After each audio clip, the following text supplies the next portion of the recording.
Welcome, Lund loyalists, YouTubers watching on John Lund Unleashed and the Bay Area Sports Collective, those watching on X and Instagram and listening on Apple and Spotify. It's John Lund Unleashed and JohnLundUnleashed.com. Brought to you by Riopel Cosmetic Surgery and Laser Center. Right now featuring amazing stem cell technology. For all your pain and for the guys, check out the latest in low T and testosterone therapy to make you feel like yourself again. Riopel Cosmetic Surgery and Laser Center at riopelcosmetic.com. Now, all juiced up and ready to go. Here's Johnny.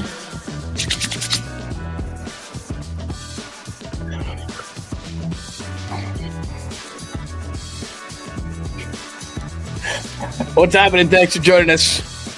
I'm wearing my day drinking hat, support day drinking, because with the mass exodus of the 49ers and everyone panicking, I'm here to calm you down. I'm going to be the voice of calm today. I know that is not normally the case, but it is episode 85. If you are new with John Lund Unleashed, thank you. If you're not new and you are always in the room and you're hanging out with us and you're part of the community, welcome back. Love having you. If you are joining us through the Bay Area Sports Collective, which is me, John Lund Unleashed, Tom Tolbert, the Tom Tolbert Show, and Polly Mack, who's going to be jumping aboard at 11 o'clock. Their show is at 11 with he and Creative Tony. So make sure after I am off the air, you jump on with those guys. I have nowhere to be today. Yesterday I had a sales meeting because, we wear all these different hats. They had to be on at 11 o'clock.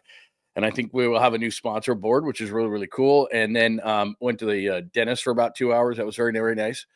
Did a show last night that you could go back. It was the post-mortem for day number 1. So we got a ton to get to. And we must acknowledge at some point what the hell the Warriors are doing, because Jimmy Butler messed around and got a triple-double. And he was awesome. And the Warriors are looking damn good. So we can start looking at the playoff picture, all those kind of things. But I know what you want, which is why we're a little bit late. We wanted to make sure we got everything in.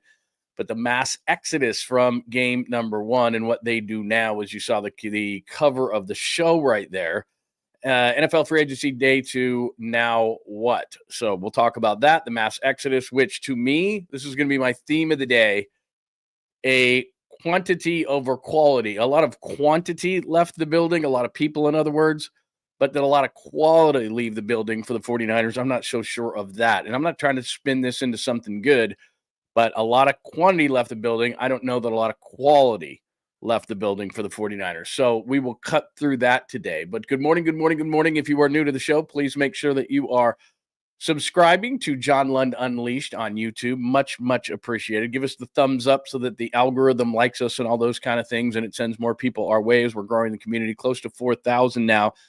And we've been doing this just a few months, so it's absolutely great. And thank you for the growth. I owe it all to you, and it's great that we're able to grow the way that we are. So thank you for that.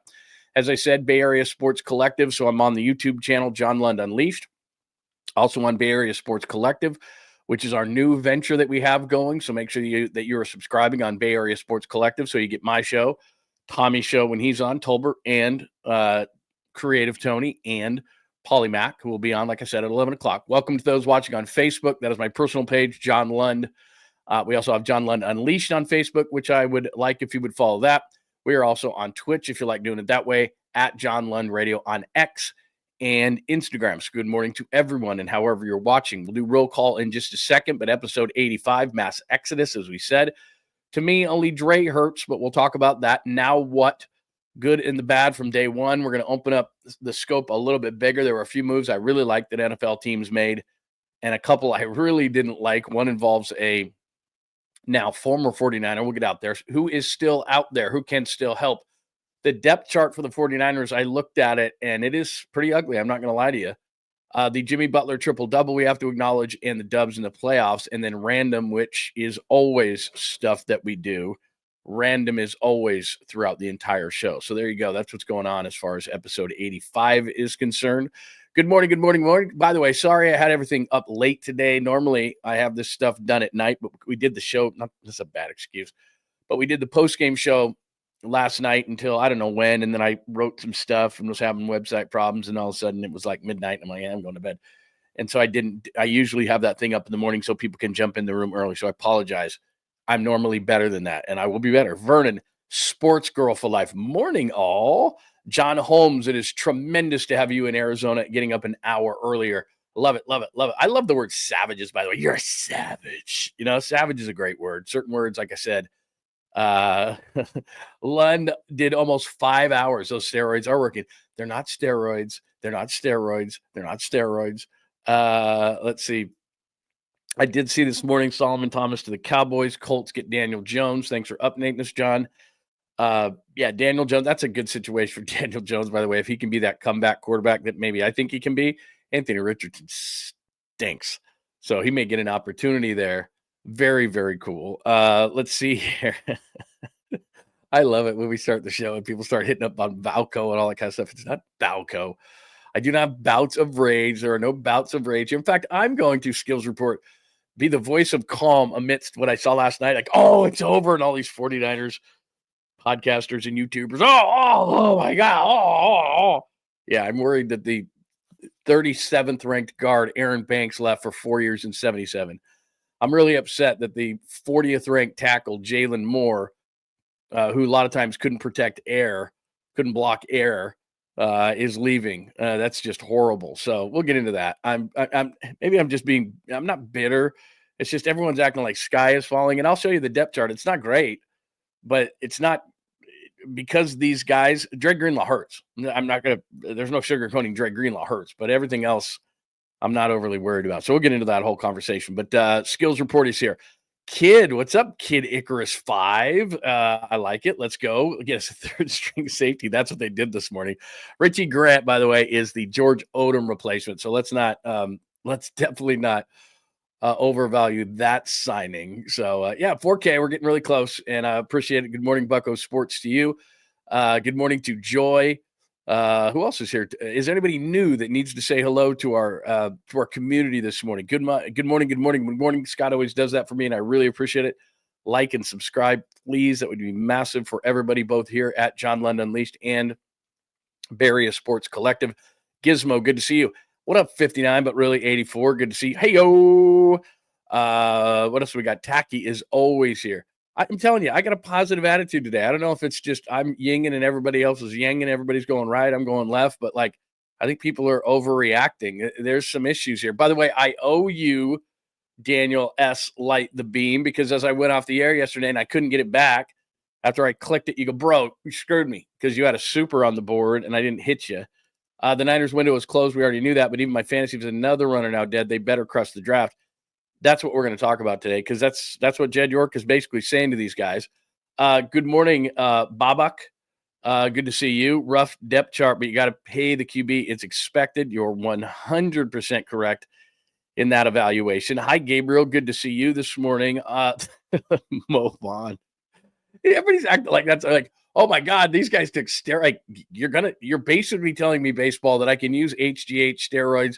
These guys are trying to stay in the league. One more year in the league means millions and millions more dollars. What do you think they're going to do? Of course they're going to do that. I was covering the league back then. And I mean, I didn't watch anybody stick a needle in their ass, but I'm telling you, everybody knew. I mean, it got to the point where we weren't even talking about it in media areas anymore. It's like, yeah, Barry Bonds' head is massive. Brady Anderson's hitting 50 home runs and he looks like the Incredible Hulk. It's like everybody knew. Man, ridiculous. Anyway, hey, there they are. How you doing? Expected East Coast Red and Gold podcast. Please make sure you follow my friends there. Kenny Smith, good morning to you. It's good to see you. Yeah, a little Warriors thought there. Yeah, we cannot ignore what the Warriors are doing. I realize that we're in day 2 and everyone is panicking with the Warriors, and with the Niners. We have to acknowledge that. But yeah, absolutely. The Warriors are absolutely rolling. We can get into some Giants if you want to do that as well, but we will focus on the 49ers, it being day 2 and all. I'm just guessing. On that one. Yeah, I'm not really sure. Good morning, Max. Good to see you. Definitely new here. Always appreciated you over the years. Everybody, welcome, Max. Very nice to have you in the building today. Very, very nice. And I appreciate the kind sentiment. I'm glad people are finding us not only here, but on Bay Area Sports Collective. If I missed you, I'll hit you up. Good to see you, Pine Needle, my good friend. And yes, let me do this really quickly because I want you to feel like I do. The Niners mass exodus, everybody's panicking, but because of my good friend, Dr. Jeffrey Riepel, in the Cosmetic Surgery and Laser Center right here in San Ramon, and I'm telling you, it's worth the drive. couple of different things we're doing. So if you hit that right there, that's called the QR code, and you know that. Take your phone, hit the QR code. I am doing testosterone treatments. No, it's not steroids. They check your blood. It's low T. You're feeling lethargic. You don't have the energy you used to, maybe the sexual drive you used to. Maybe you're putting on pounds and you're like, what the hell's going on? I'm telling you, they did the test on me and it's low T. And I've done it before where you have to go in and you have to get the shot every day and all kind of, or every week. It's a big pain in the butt, literally. And so what I did is at months at a time, it's one small procedure. I feel absolutely amazing. And it's because of Dr. Riopel. And actually, I approached him. I approached him and I said, look, we got to talk about your product on my show because it works so well. And I want to give it out to my Sweet Clean listeners and viewers. And so Dr. Riopel's like, cool, let's do it. So click on that QR code right there and Dr. Riopel can help you like he helped me. And then I want to tell you also, because my wife's been doing this, and this is another reason why we approached Dr. Riopel on the show. She does stem cell treatments. Now, you may have had like PRP like I had, and it didn't work as well for me. But the stem cell is like magic. So her shoulder's giving her trouble for years and years. Her elbow, I tell you this all the time, our outside fridge in our garage, our freezer, has all sorts of contraptions that she puts on her body and everything so that she feels better. And she's been doing this now a month, and she feels absolutely great. So to see Dr. Riopel about stem cell, if you've got pain, whether it's be a knee, a shoulder, an elbow, something like that, just talk to Dr. Riopel, and it's more affordable than you think, and you're going to feel great. Somebody in your family, somebody that you know, is always talking about the pain that they've got. A friend of ours has some neck pain. These stem cells are absolutely magic. So check it out. Click right there. Dr. Riopel is absolutely incredible. And then, of course, beyond those things that I'm telling you about, anything you would expect from a cosmetic surgery and laser center, all those different procedures that they can do, Dr. Riopel has you covered. So check it out. Riopel, Cosmetic Surgery and Laser Centers, great sponsors of the show, and excited to have them aboard. Had them a couple of weeks now, and Dr. Riopel is the best, and I wouldn't have him on the show if he wasn't. So make sure that you check him out, get that appointment. Stem cells, my stuff that I have going on that people are giving me grief about, but you know what? I couldn't be as positive as I am about this situation with the 49ers unless that was the case. All right, 12 minutes into the show, let's get going. 49ers NFL free agency day 2. What you want to know is now what? You can see the mass exodus at the top. Juice has been released. Dre, Hafunga. There's Aaron Banks there and Jalen Moore. At the bottom, you see Jed going, ha, ha, ha, ha, ha. That's not really what he's doing. Richie Grant is that 27 in Atlanta. You see there, he does nothing for me. He's a George Odom replacement. He's a special teamers only. His safety numbers are terrible. He was a top 50 pick, so maybe the Niners thought something of him when he came out, and they might give him a shot at safety, but his PFF numbers are atrocious. You see Joey Bosa there. We'll update you that. Luke Farrell's the guy that they've signed so far. And Jordan Mason, I don't think he's going anywhere. And yesterday I was like, I think Jordan Mason is gone too. They put a second-round tender on Jordan Mason. So if somebody signs Jordan Mason, Niners get a second-rounder, obviously. I don't know that somebody's going to do that. So that's the deal as far as Jordan Mason is concerned. So let me give you the scorecard right here. And I did not put Richie Grant on there, so he's on there as well. But I use a special teamer. So Greenlaw 3-35, Hafunga 3-45, Ward 3-60. Moore 2-30. My God. Aaron Banks 4-77. It won't turn out to be that, but that's a complete joke. Elijah Mitchell, that's a good signing by Kansas City. That's just, low risk, high upside kind of a thing. Juice released, which we knew. Hargrave this morning's going to Minnesota. Also, Jonathan Allen's going to Minnesota. I was glad to see that. Like a lot of people are probably like, oh my God, Jonathan Allen, big name, coming off a Peck, not great. So I wouldn't have given Jonathan Allen the money, and I talked about it yesterday. But Hargrave has found a home quickly in Minnesota, and the Niners will pay him $8 million not to play for them this season. And therein lies the problem. Let's just start there of why this is happening. A lot of people have hit me up on social media. Why is this happening, Lund? Why can Minnesota go get Jonathan Allen and Javon Hargrave and Will Freeze, the guard from the Colts that they're paying an absurd amount of money? Why can Minnesota do that and we can't? Well, like I said, and this is why I don't think Brandon Ayuk's going anywhere. Deebo Samuel, you're eating $31 million. It's going to be offset by a salary, but $31 million you're eating. Hargrave's going to sign in Minnesota, $8 million. You're paying him not to play for you this year. Charvarius Ward, 3-60 in Indianapolis. You're paying him $12 million not to play for you this year. Eric Armstead, he was a post-June one, so Eric Armstead still is on your books at $15 million as you spread that hit out. So Armstead at $15 million not to play for you this year. The 49ers at this particular point have $65 million of cap money that is going to go on this year's cap for players no longer playing for the organization, which is the most in the league. Now, if I'm like you, this stuff makes my eyes roll back in my head, and I'm like, I don't want to hear about numbers. I'm sick of numbers. I don't care, blah, blah, blah. Other teams do it. I get it. I really do. But essentially, the silver piece last week, in a lot of people misinterpreted it, which was, oh my God, they're going to draw the line at Brock Purdy. They're not drawing the line at Brock Purdy. But let me just show you this real quick. All right. So we go back over this stuff. I'll give you an example. Okay. So before I get to the depth chart, Aaron Banks is the 33rd ranked guard by Pro Football Focus. The number in the 60s stinks. All right. That's his overall grade. I'm not paying 4 years and $77 million, and speaking as Jed York, for the 33rd ranked guard in the league. I'm just not doing it. It's silly. Hufunga's been hurt, and then he's the 73rd ranked safety, and you have Malik Mustafa. Malik Mustafa's got to step up. I mean, I can go over that all day long, but I don't want to bore you. But as I look at the guys that they've lost, Dre Greenlaw's a big loss. And I said this if you weren't with us last night in the post-mortem of day one, that what happened was Ernest Jones signed quickly the night before, and Jamie and Sherwood signed, and all of a sudden you're looking at this thing, and then Nick Bolton signed, and they were signing between $13 and $15 million a year, and the Niners wanted to pay Dre Greenlaw coming off that major Achilles. They wanted to pay him in the 8 to 10 range. And this is where the line is being drawn with the silliness, and whether we want to call it silliness or still competing or being in a window or whatever. And Jed York said no. Emotionally, a year ago, they would have signed Dre Greenlaw and said, oh, well, we're going to have to go to 12 or 13 or $15 million. This one ended up being what, about 12, a little less than 12, 11.3, I guess that is. And we'll see how the contracts are laid out. We know that in the NFL. But bottom line to the whole thing is Dre Greenlaw is going to hurt. There is no replacement on the roster. I'll show you the depth chart in a minute. But there's no replacement on the roster for Dre Greenlaw. Not Winters. He's no good. Not Jalen Graham. They don't have a guy. So they're going to have to go into the draft and get that guy. Now, as far as Hufunga is concerned, I'm not giving Hufunga as injured as he's been 15 a year. And I've got Malik Mustafa. So what I'm pointing to you in this, and this is not homerism in any way, shape, or form. This is just reality. Everybody likes to make everybody panic. That equals ratings. That equals clicks, all those kind of things. I'm just here to tell you that Greenlaw hurts. There's no way around it. But Hufunga, they have Mustafa. He's been hurt. Ward was never coming back to this organization after the off-the-field issues. And it doesn't mean it doesn't hurt that he leaves. But they decided that they were going to go after Diamano Lenore and re-sign him. And Ward was going to walk even before the situation happened with his family. But he's 3-60. Jalen Moore is the 44th ranked offensive tackle. He didn't have enough snaps to qualify, but in Pro Football Focus numbers, he's the 44th ranked tackle. I'm not paying him $230.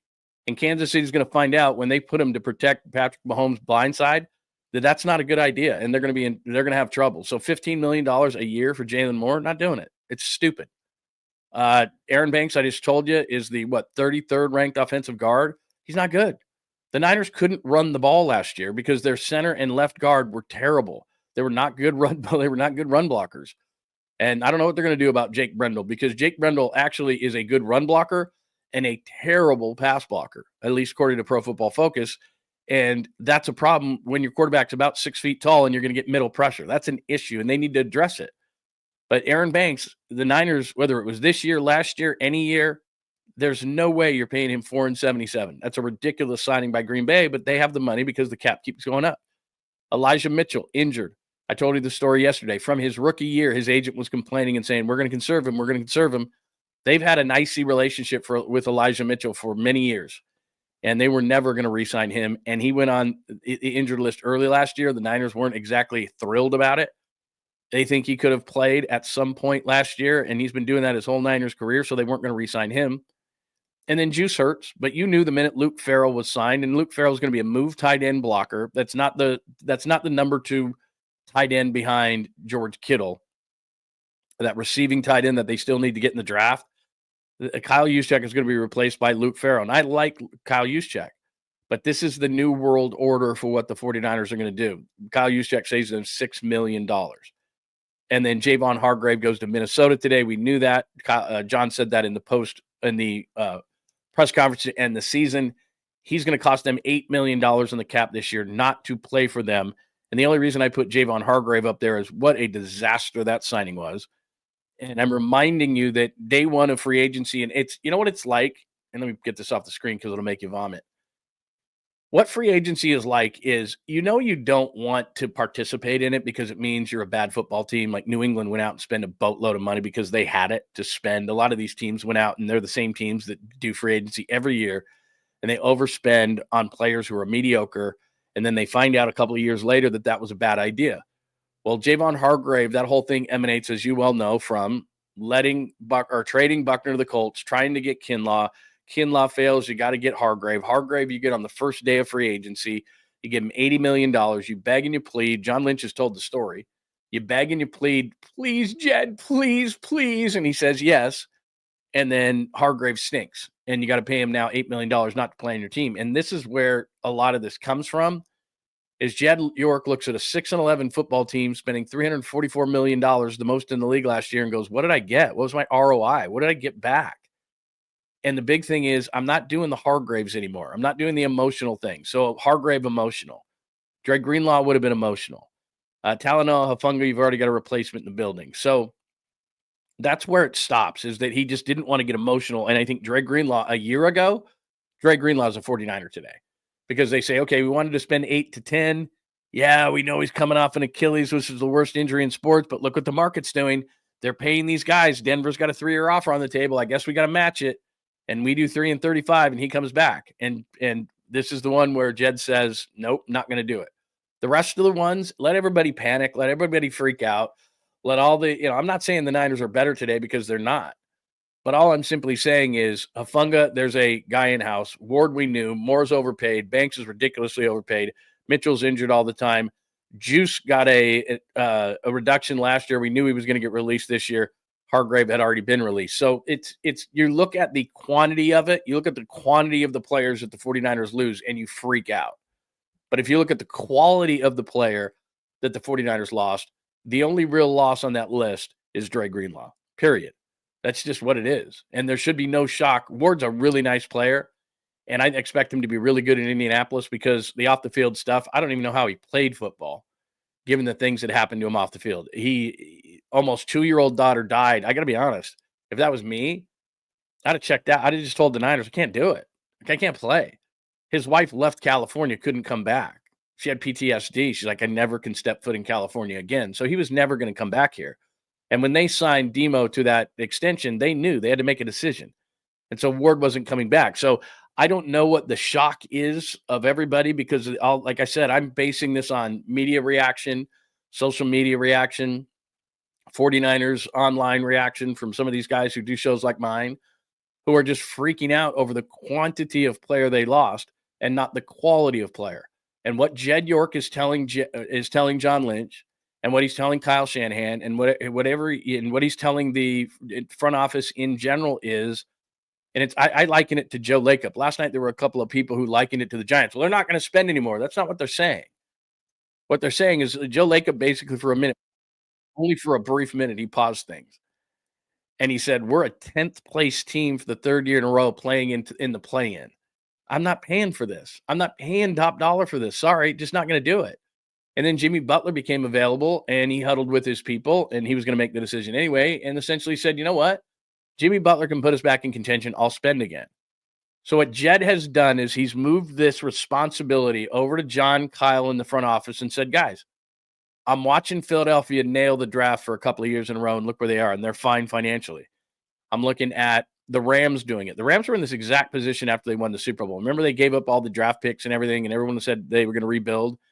And then all of a sudden, Aaron Donald retired, and they were like, what are they going to do? Well, they just started nailing picks.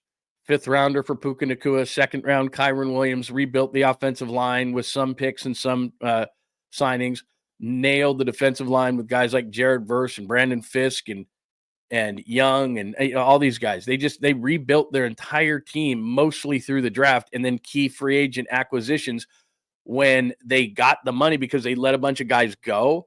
And then they got the money, they drafted well, and then the ownership of the Rams went, okay, we're back in this thing. I'll spend some money again. So the teams that are at the top of the NFC, they didn't do it because they made these great free agency signings. Now, Philly did a great job with Zach Vaughn and Saquon Barkley. There's no question. But they nailed those guys in the secondary last year. Quinyon Mitchell, Cooper DeJean, Jalen Carter up front.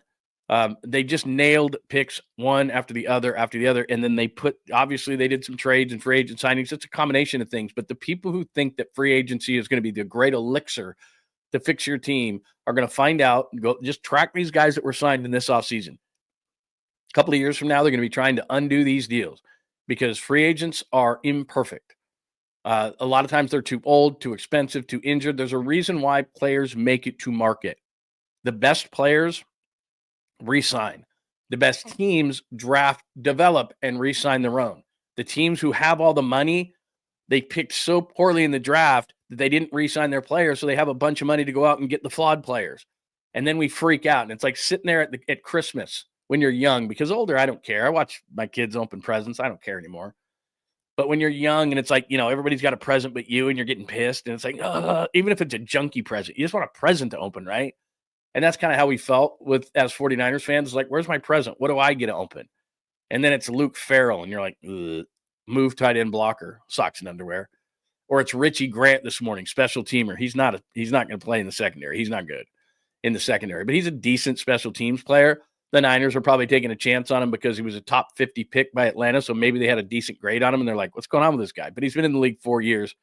He has horrible safety grades, but he's a decent special teamer, so he's probably a cheaper version of George Odom. That kind of a thing. Not exciting. Again, socks and underwear, special teams guy, socks and underwear. So, yeah, it hasn't been exciting to this point, but Jed York is clearly telling the 49ers front office, you got to show me something here. I'm not going to go out and spend crazy money, and I'm not going to spend emotional money. I'll sign Brock Purdy. There's no question. They'll extend George Kittle. Mark my words. But they're not going to go out for an Achilles-injured Dre Greenlaw, and I can't say that I blame them, and spend $3 or $4 million more a year and take that risk that he's going to get hurt coming off that kind of an injury. They're not going to take that risk anymore and pay injured guys to sit around for him. Hargrave absolutely burned this organization. You can go on down the line and all this kind of stuff. And that's why as we move this conversation forward, and I'll show you the depth chart in a second, I have not seen it, so maybe I should make sure that I'm still on my on Twitter at a really high level right now. And if anything happens, do what you did yesterday.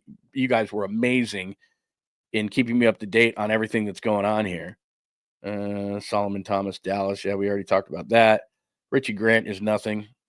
Let's see. He's a special teamer. Let's see. Okay, nothing right now. But essentially that's what he's saying is, look, I'm going to put the ball back in your court. We're going to go back to drafting, developing, re-signing. That's what we're doing. We're not going to panic.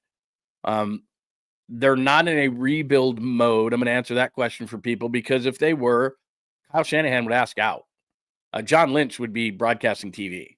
John Lynch is here for one reason. It's to win a championship. And he has said that on numerous occasions. He could be getting paid a lot more money to do a lot less work in TV, and he's really good at it. The only reason he's hanging around is because he started this and he wants to finish it. So, look, it's going to be tough. As we sit here right now, what is today? March 11th? As we sit here on March 11th, this is as far as the 49ers have been from the elite teams in the NFC since, 2018? Right? Because in 2019, they go to the Super Bowl. 2020, they get injured, but we said, okay, it's injuries. 2021, they go to the NFC Championship game and Tart drops the ball. 2022, they go to the NFC Championship game. Brock Purdy's arm falls off. The next year, they go to the Super Bowl, and then last year, they were terrible. And then this year, I wouldn't say they're tearing it down. I just think that they're saying, look, we're gonna kind of restructure this thing in that you guys are going to have to draft great players again, and we'll reinvest in the product, and we'll take chances again on the product when we get some guys in here who we feel better about. And you just got to a point with some of these guys, and I'll pop it up there. Greenlaw's going to hurt. Hufanga hurt. Ward wasn't going to come back. Jalen Moore vastly overpaid. Aaron Banks hilariously overpaid. Mitchell too injured. Juszczyk. And the thing about Juszczyk is, and then again, Hargrave, they're paying not to play because he was a disastrous day one free agency signing. As far as Juszczyk is concerned, look, it's a bummer, man. He's a great guy. I've interviewed him a million times. He's the type of guy that you want your son to be, your daughter to marry. An amazing dude. And he's going to hurt to lose that type of a guy in the locker room. There's a fabric of a football team, a fabric of a sports team, and chemistry matters. It matters 1,000%. So it's going to hurt from that standpoint. But from a production standpoint, he didn't catch the ball a lot, even though he was open a lot. They didn't feature him. They didn't throw the ball to him. So there's that. He doesn't run the football. He ran the football a couple of times late last year when they had some injuries in the running back, and he fumbled it. Not his fault. He just doesn't carry the ball a lot. He's a good, not great blocker. And I can guarantee you that this kid that they're bringing in from Jacksonville is a better just overall blocker. He's not a better chemistry guy. He's not a better locker room guy. He's not a better friend to George Kittle. He's not probably a better speaker. He didn't go to Harvard. His wife doesn't make better jackets. All those kind of things. I'm not saying it's great to lose Kyle Juszczyk. And early returns are he might go to Seattle because you've got a Kubiak up there, Clint Kubiak, and he's running their offense, and they're going to need a fullback. And he's really good. I'm not saying it's not a great thing. I'm not saying that it's kind of an end of an era to an extent, but as long as John and Kyle are there and a lot of these guys, the Fred Warners of the world are still around, this is still that team that's trying to win a Super Bowl. But I'm not here to tell you that Kyle Juszczyk's not a loss for this football team.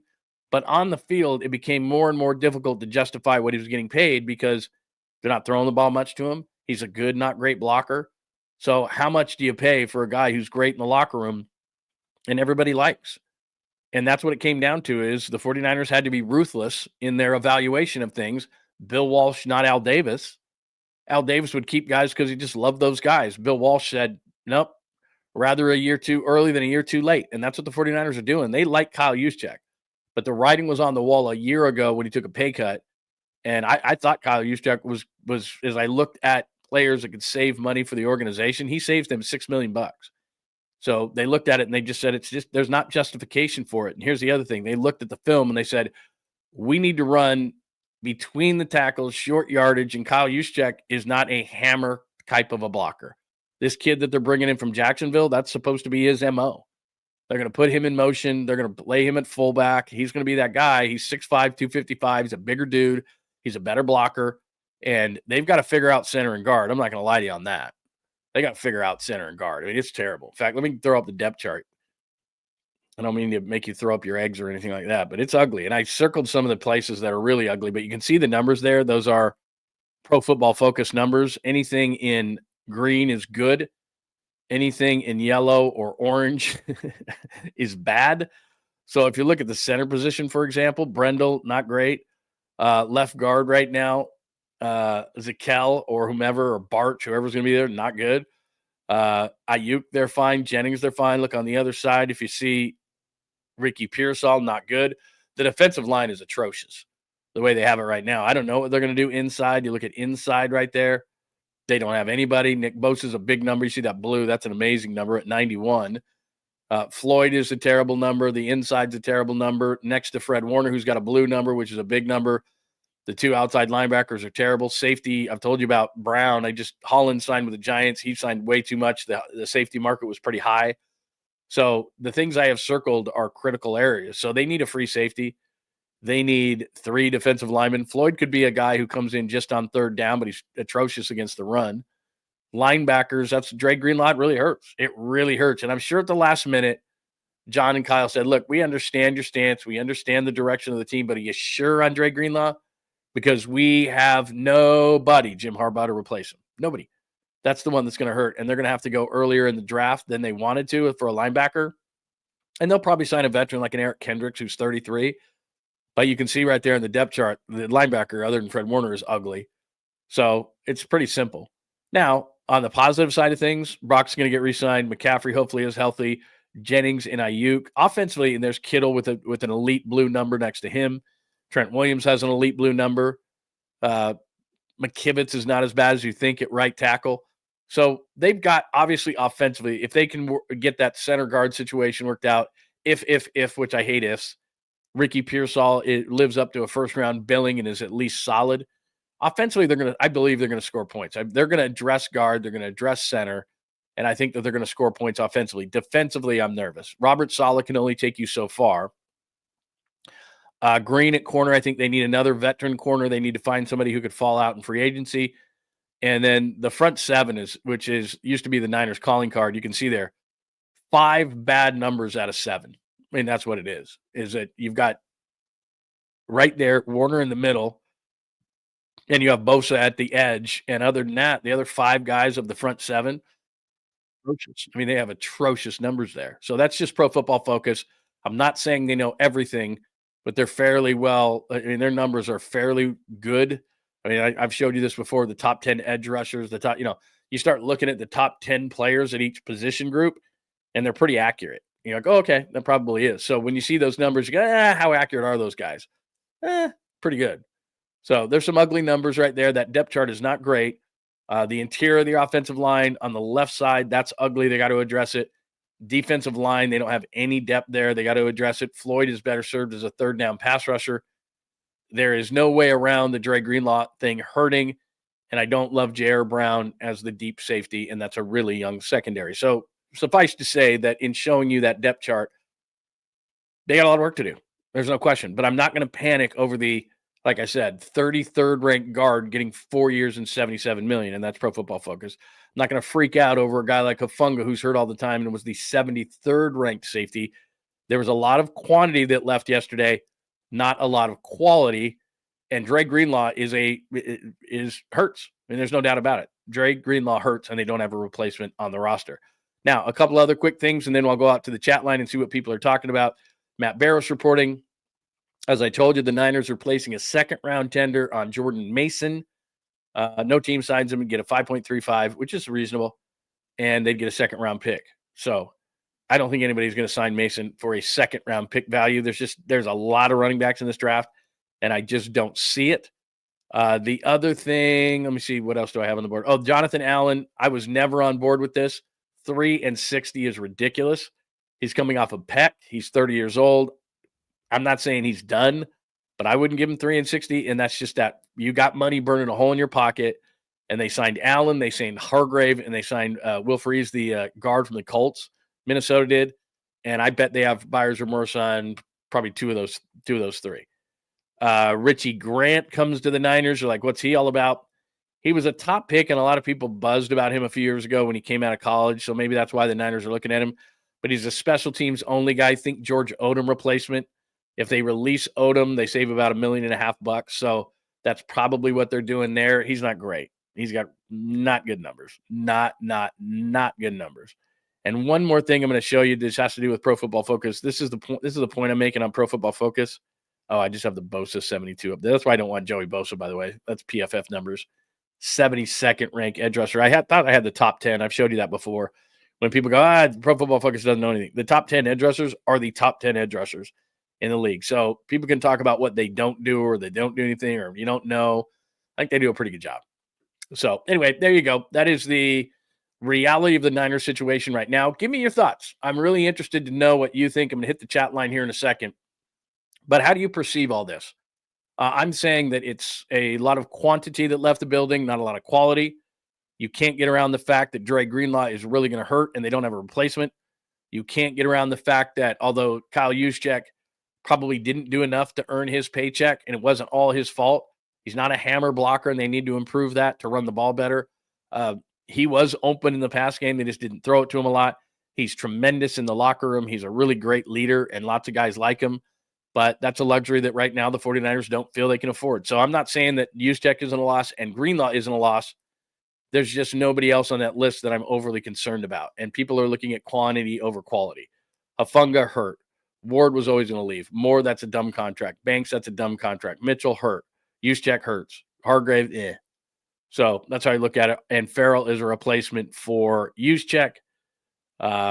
Mustafa for Hufanga. I don't know if Green is going to be the one. I think they're going to get a veteran.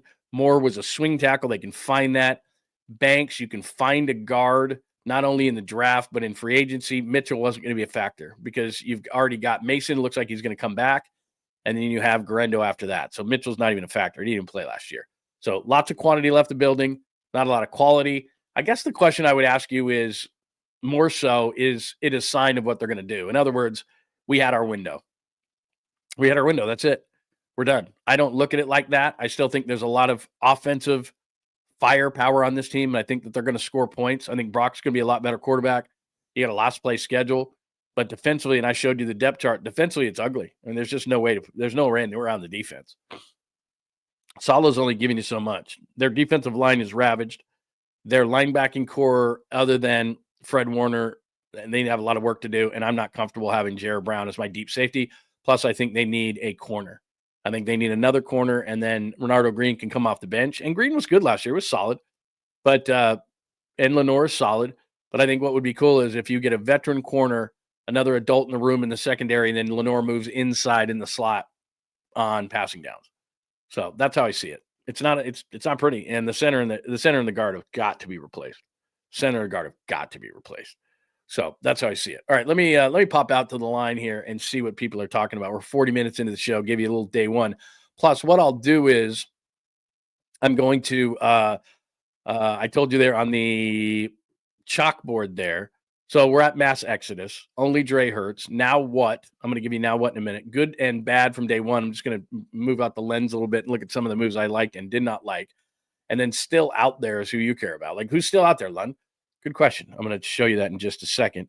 What do we got? All right. Hi, Jeremy. Good to see you. Greenlaw hurts. Dahlman signing to Chicago. Disappointed. May go linebacker at 1. There's just not value at linebacker. I know that the Alabama kid, those are good a couple of linebackers. Georgia's got a kind of a hybrid linebacker that they've got out there. I don't love linebacker at the first round. And I'm talking about a Dre Greenlaw, Fred Warner off-ball linebacker. I'm not talking about an edge guy. They need an off-ball linebacker. And I don't love that in the first round. But there is, I think in the second round, there's a couple of guys they could go after. I don't love playing a rookie linebacker. The only reason being is it reminds me a little bit of Campbell last year, where Devondre Campbell, where they're just going to go after him. He's not a rookie. I'm just saying if at linebacker you can't cover, and a lot of times linebackers in college can move going forward. They're great. They can move forward. They can attack. It's in the pass game where they struggle. Like I remember seeing Reuben Foster probably the second or third day of camp, and it wasn't Juszczyk. It was like a second or third string tight end. It wasn't anybody any good. And he just absolutely fried Reuben Foster. And Foster moving forward was fine. Like I'd watch Reuben Foster in other drills. Moving forward, Reuben Foster was fine. Going backwards, trying to cover somebody, oh my God, it was unreal. And then I just remember after watching 2 or 3 backup tight ends absolutely roast him, Juszczyk made a fake to the outside and a cut to the inside, and Foster fell down. And I was like, oh no. And that's a lot of times. I know Foster was a complete flop. A lot of stuff was off the field. But he was a first round pick linebacker. And he came in and I'm just like, he can't defend the pass. And he's going to get attacked constantly. And so, like I said, I think they'll probably bring in a Kendricks maybe at 33, who almost signed with the Niners last year as kind of a veteran guy, as a safety net. And then they'll probably second, third round, they'll probably get after a linebacker. I wouldn't doubt it at all. But I wouldn't love a linebacker at 11. Is there a Patrick Willis at 11? Like what Willis was drafted in that range when he came out, and things are different now. But if there was that kind of elite type of linebacker that had the speed of a Patrick Willis and somebody who could cover like that type of a linebacker, I'd be all over it. But a lot of times linebackers, like think about some of the best linebackers of this previous generation. Luke Kuechly was a first rounder. I mean, that's the kind of you're talking about, and Willis. But in the second round, you're getting guys like Bobby Wagner was a second rounder. Navarro Bowman was a third rounder. Like you can get linebackers, really good linebackers, second, third round. So I don't think you have to go first round. But I could be wrong. I just don't see that kind of linebacker, off-ball linebacker that's the elite off-ball linebacker. I don't see it in this draft. But I could be wrong. Obviously, I could be wrong. Lots of times I'm wrong. Let's see. Hello, Richard. Good to see you, man. Ben Botch. Ben Bartch will probably win the left guard position. That's the one thing I guess we don't know is that who on the roster do they absolutely love? Is it Ben Botch? Is it Nick Zakel? Is it, I don't know if any of these guys are any good because they haven't played enough. So maybe they're just going, look, everybody thinks that we're doomed and all these kind of things, but you know what? We've got guys on this roster. I hope so. I would think that here's the issue with it though. Aaron Banks missed a lot of last season and nobody stepped up and took that job. And as far as Brendel is concerned, I'll say this again and again and again. Brendel is not a bad run blocking center. I think he ended up Pro Football Focus put him at 12 as far as run blocking, but he was one of the worst pass blocking centers in the league. And the issue with that is he's listed at 6'1". I don't even think he's that. And so if you get middle pressure on the 49ers, Brock can't see. He literally cannot see. And he said that after the throw to Juwan Jennings down the sideline in the second Rams game at home, where he threw it into bracket coverage and it got intercepted and he just chucked it up there. And he said after the game, I didn't see it. I almost fell out of my chair in the post-game press conference. He goes, I didn't see it. Like, what, you didn't see it? Why'd you throw it if you didn't see it? Because he's getting middle pressure in his face. And that's Jake Brendel. So if Brendel wasn't being pushed back, I can't tell you how many times I went back and watched tape and saw Jake Brendel on his ass in pass pro. And I'm like, you cannot have that. You can't have that generally, no matter what. If you're 6'5" or something like that, maybe you can. But a 6-foot quarterback with pressure right up the middle, that's what teams are trying to get on the Niners. And once they saw that with Jake Brendel, they're like, middle, middle, middle, middle. And they're going to do that all next year until they get it fixed. And Dominic Puni, and I keep going to Pro Football Focus, but he was a 6th-ranked guard in the league. He was good in both ways. So they got to get it fixed. They got to get it left guard, even if it's in-house, that's fine. I wasn't going to pay Aaron Banks $4.77. I mean, show me the person that was going to do that. Of everybody complaining about what the 49ers lost, and it was massive yesterday. It wasn't good. It was a bloodletting. It was ugly. But I wasn't paying Aaron Banks $4.77. No way. So let's see. What else? Keep them coming. I'll check on Ben Dover.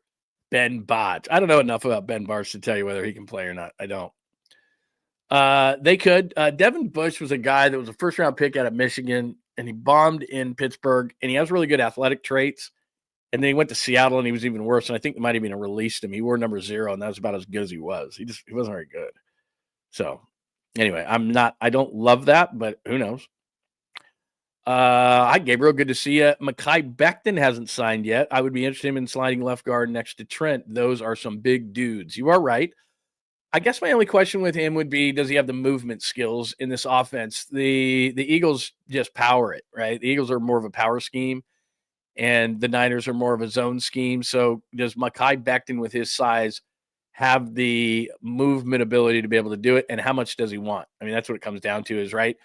The Philly gets him on a nice deal last year because he had bombed out with the Jets at tackle. He was a high pick, and he bombs out with the Jets at tackle. The Eagles get him for nothing. He plays right guard and he blocks out the sun. But A, does he have the movement skills? And B, he's probably looking for something beyond a 1-year prove-it deal now. And the Niners are showing you right now, they're probably not down with that. I did see the Holland signing. Yeah, I don't love it. And it was similar to what Hufanga got with the Broncos. He wasn't rated very highly, but he's a Bay Area guy, and I know he wanted to come back here, but that's not good. Hi, Aussie Rules. Look, I don't think anybody's going to sign Mason for a second-round tender, so he's going to come back, and that's great news.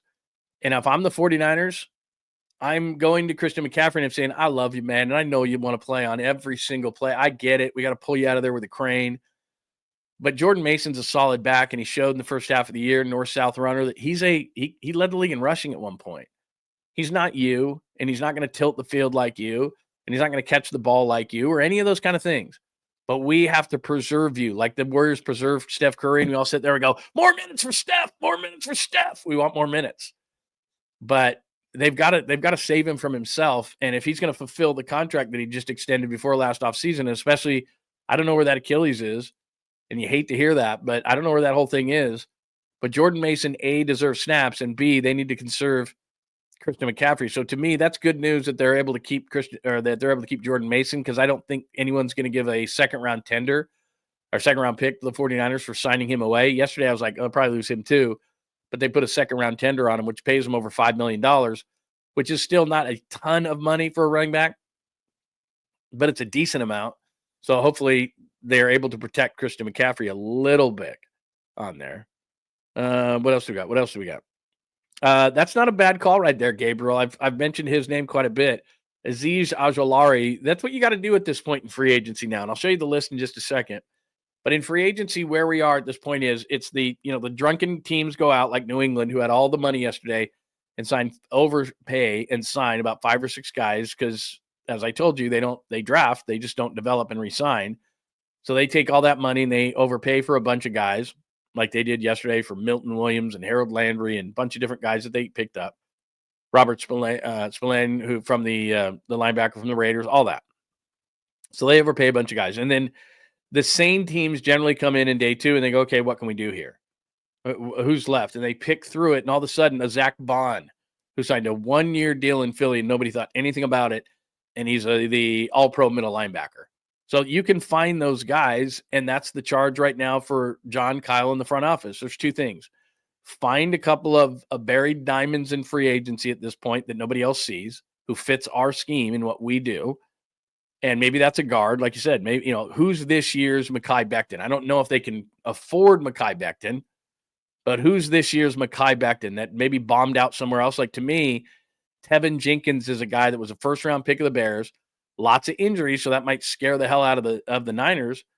But Tevin Jenkins is a type of guy that was drafted out of Oklahoma State highly, and the Bears have replaced a bunch of guys, and they're sick and tired of waiting on him, and he's 27 years old, and he's got upside, and that's the type of guy, if you're the Niners, that you bring in and you go, cross your fingers, I hope he can be Mekhi Becton. And we hope he can be a guy that we're going to pay very little money to, and he's going to come through for us. Those are the type of players the Niners need to find. And then Jed York is telling the organization, draft. You start showing me promise. You nail a couple of unearthed diamonds here in free agency. You nail the draft like you normally do, especially in the middle rounds. And then next season, next offseason, I'll open up the wallet a little bit more. But you got to show me something here. It's not just drunk spending. And I know that everybody wants that constantly. But as an owner, he's just going to pull back and say, look, we're re-signing Brock. We're extending Kittle. We're doing these kind of things. These are players that are core to what we want to do, but you got to show me something. And as I showed you on the depth chart, that defense is a mess right now. Along the defensive line, the linebackers, they need like I said, an adult in the room in the secondary, whether it be a corner or safety or both. So they're going to have to find somebody. And the one thing is that you'll find out now, okay, all these teams signed guys. So if you're bringing guys in, what do you got to do? You got to let guys go. So is there a veteran safety? Is there a veteran this? Or is there a veteran that? Because these teams are going to bring all this money in, and conversely, they're going to let some guys go. All right, we brought in that guy. We got to let this go. Got that guy. We got to let this go. Is there anybody that they can do? That's where real teams really make their stuff. It's like, geez, remember when that guy was afraid? They just grabbed him. And who was clamoring for Saquon Barkley last year? Were people falling all over themselves? Because I don't remember that. And then the Giants on national TV went, we're good. We'll take Daniel Jones over him, which, by the way, Daniel Jones is the Colts.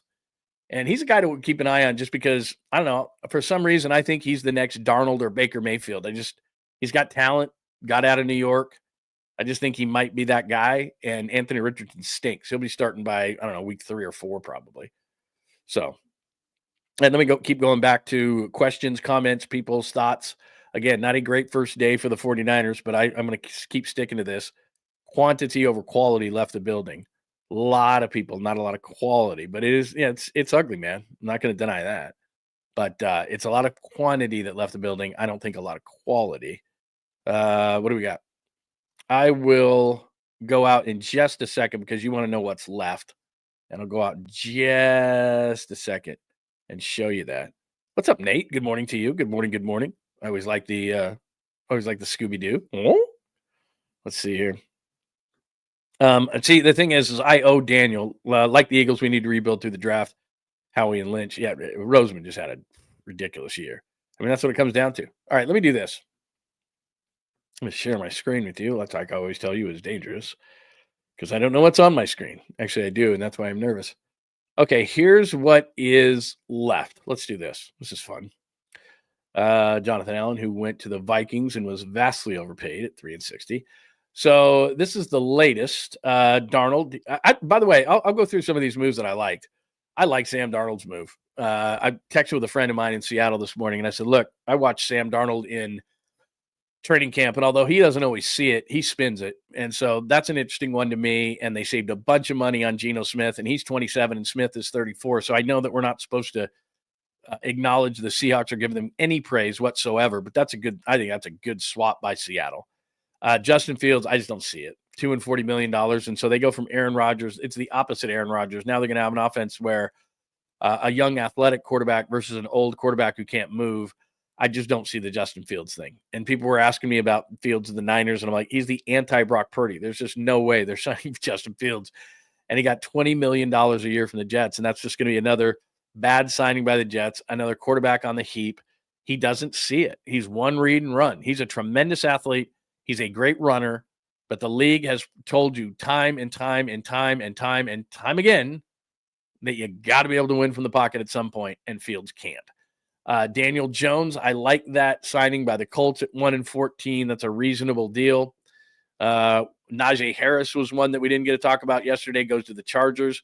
That's a total Jim Harbaugh move. He's a tank, and he'll just take it again and again and again. Plus, he can catch it in the backfield.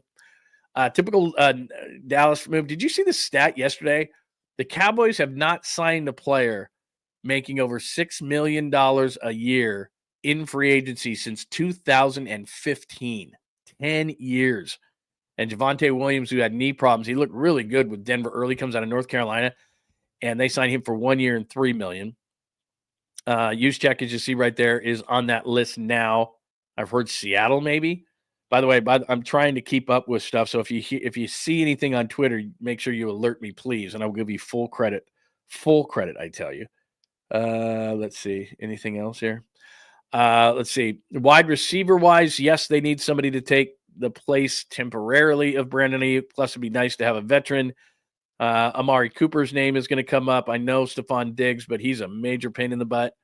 Keenan Allen went to Cal, but I don't see it. Mike Williams hurt. Deontay Johnson, pain in the butt. Elijah Moore is a name to watch. I keep telling you Brandon Cooks, so you're sick of it, so I won't say that, but watch it.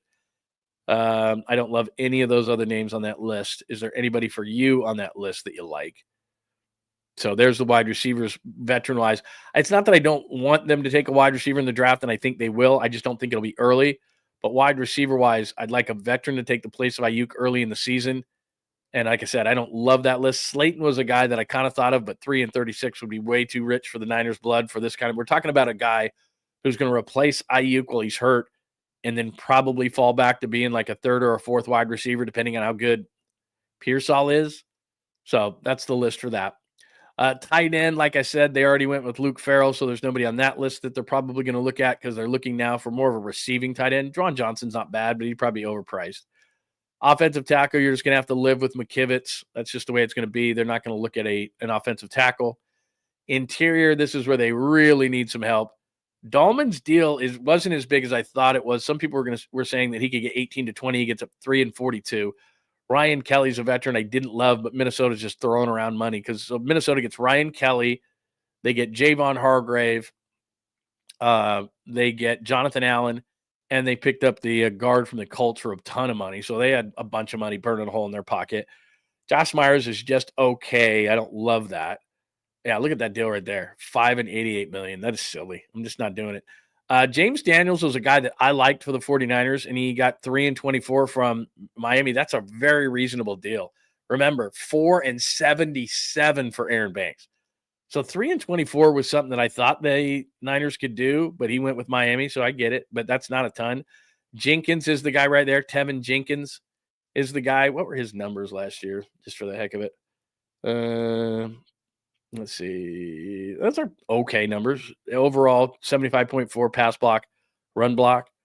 Believe me, that's better than Aaron Banks. That's like 10 points higher all across the board than Aaron Banks, and he hasn't even signed yet. 6'6", 321, young guy, second-round pick. Yeah, and he's just had injuries. Bottom line is he's had a bunch of injuries, and that's been a problem for them. Sorry, I'm still sharing my screen, and I don't know if I can go back now that I screwed that up. I'll have to go back in just a second. Hold on a second. And yeah, it won't let me go back. You got to be kidding me. All right. I'll fix that in just a second. I'm going to stop sharing, but let me go back because I'm not done doing that. So hang on 1 second. I didn't realize that if I screwed that up that I would have to let's see here. Oh, no. Hang on 1 minute. Hold on. Technical difficulties. No, there's no technical difficulties. I just have to move this back. Oh, there it is. Okay. Shut that. Give me this. Okay. Let me share my screen with you because we're going to finish up here because I promised you that I would go with looking at the whole thing, and we're only looking at offensive guys so far. So let me share my screen with you one more time, and I will not screw that up this time. There we go. Free agency tracking. Okay, let's go back to that. Okay. So I gave you, let's see, Dahlman we got to, Kelly we got to, interior guys. Like I said, Tevin Jenkins is a name to watch. Becton hasn't re-signed. Will Hernandez is a veteran guy. It's a little bit nasty. No on Laken Tomlinson, and nobody else on there I'd like at all. Daniel Brunskill's at the bottom, but that's an interesting one. Maybe he'd be a swing guy that they bring back. Anyway, Aaron Banks, 4 and 77. Are you kidding me? So Tevin Jenkins, maybe a name to watch there.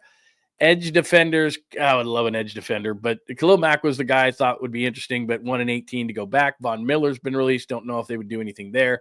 Joey Bosa's the name that they're still talking about.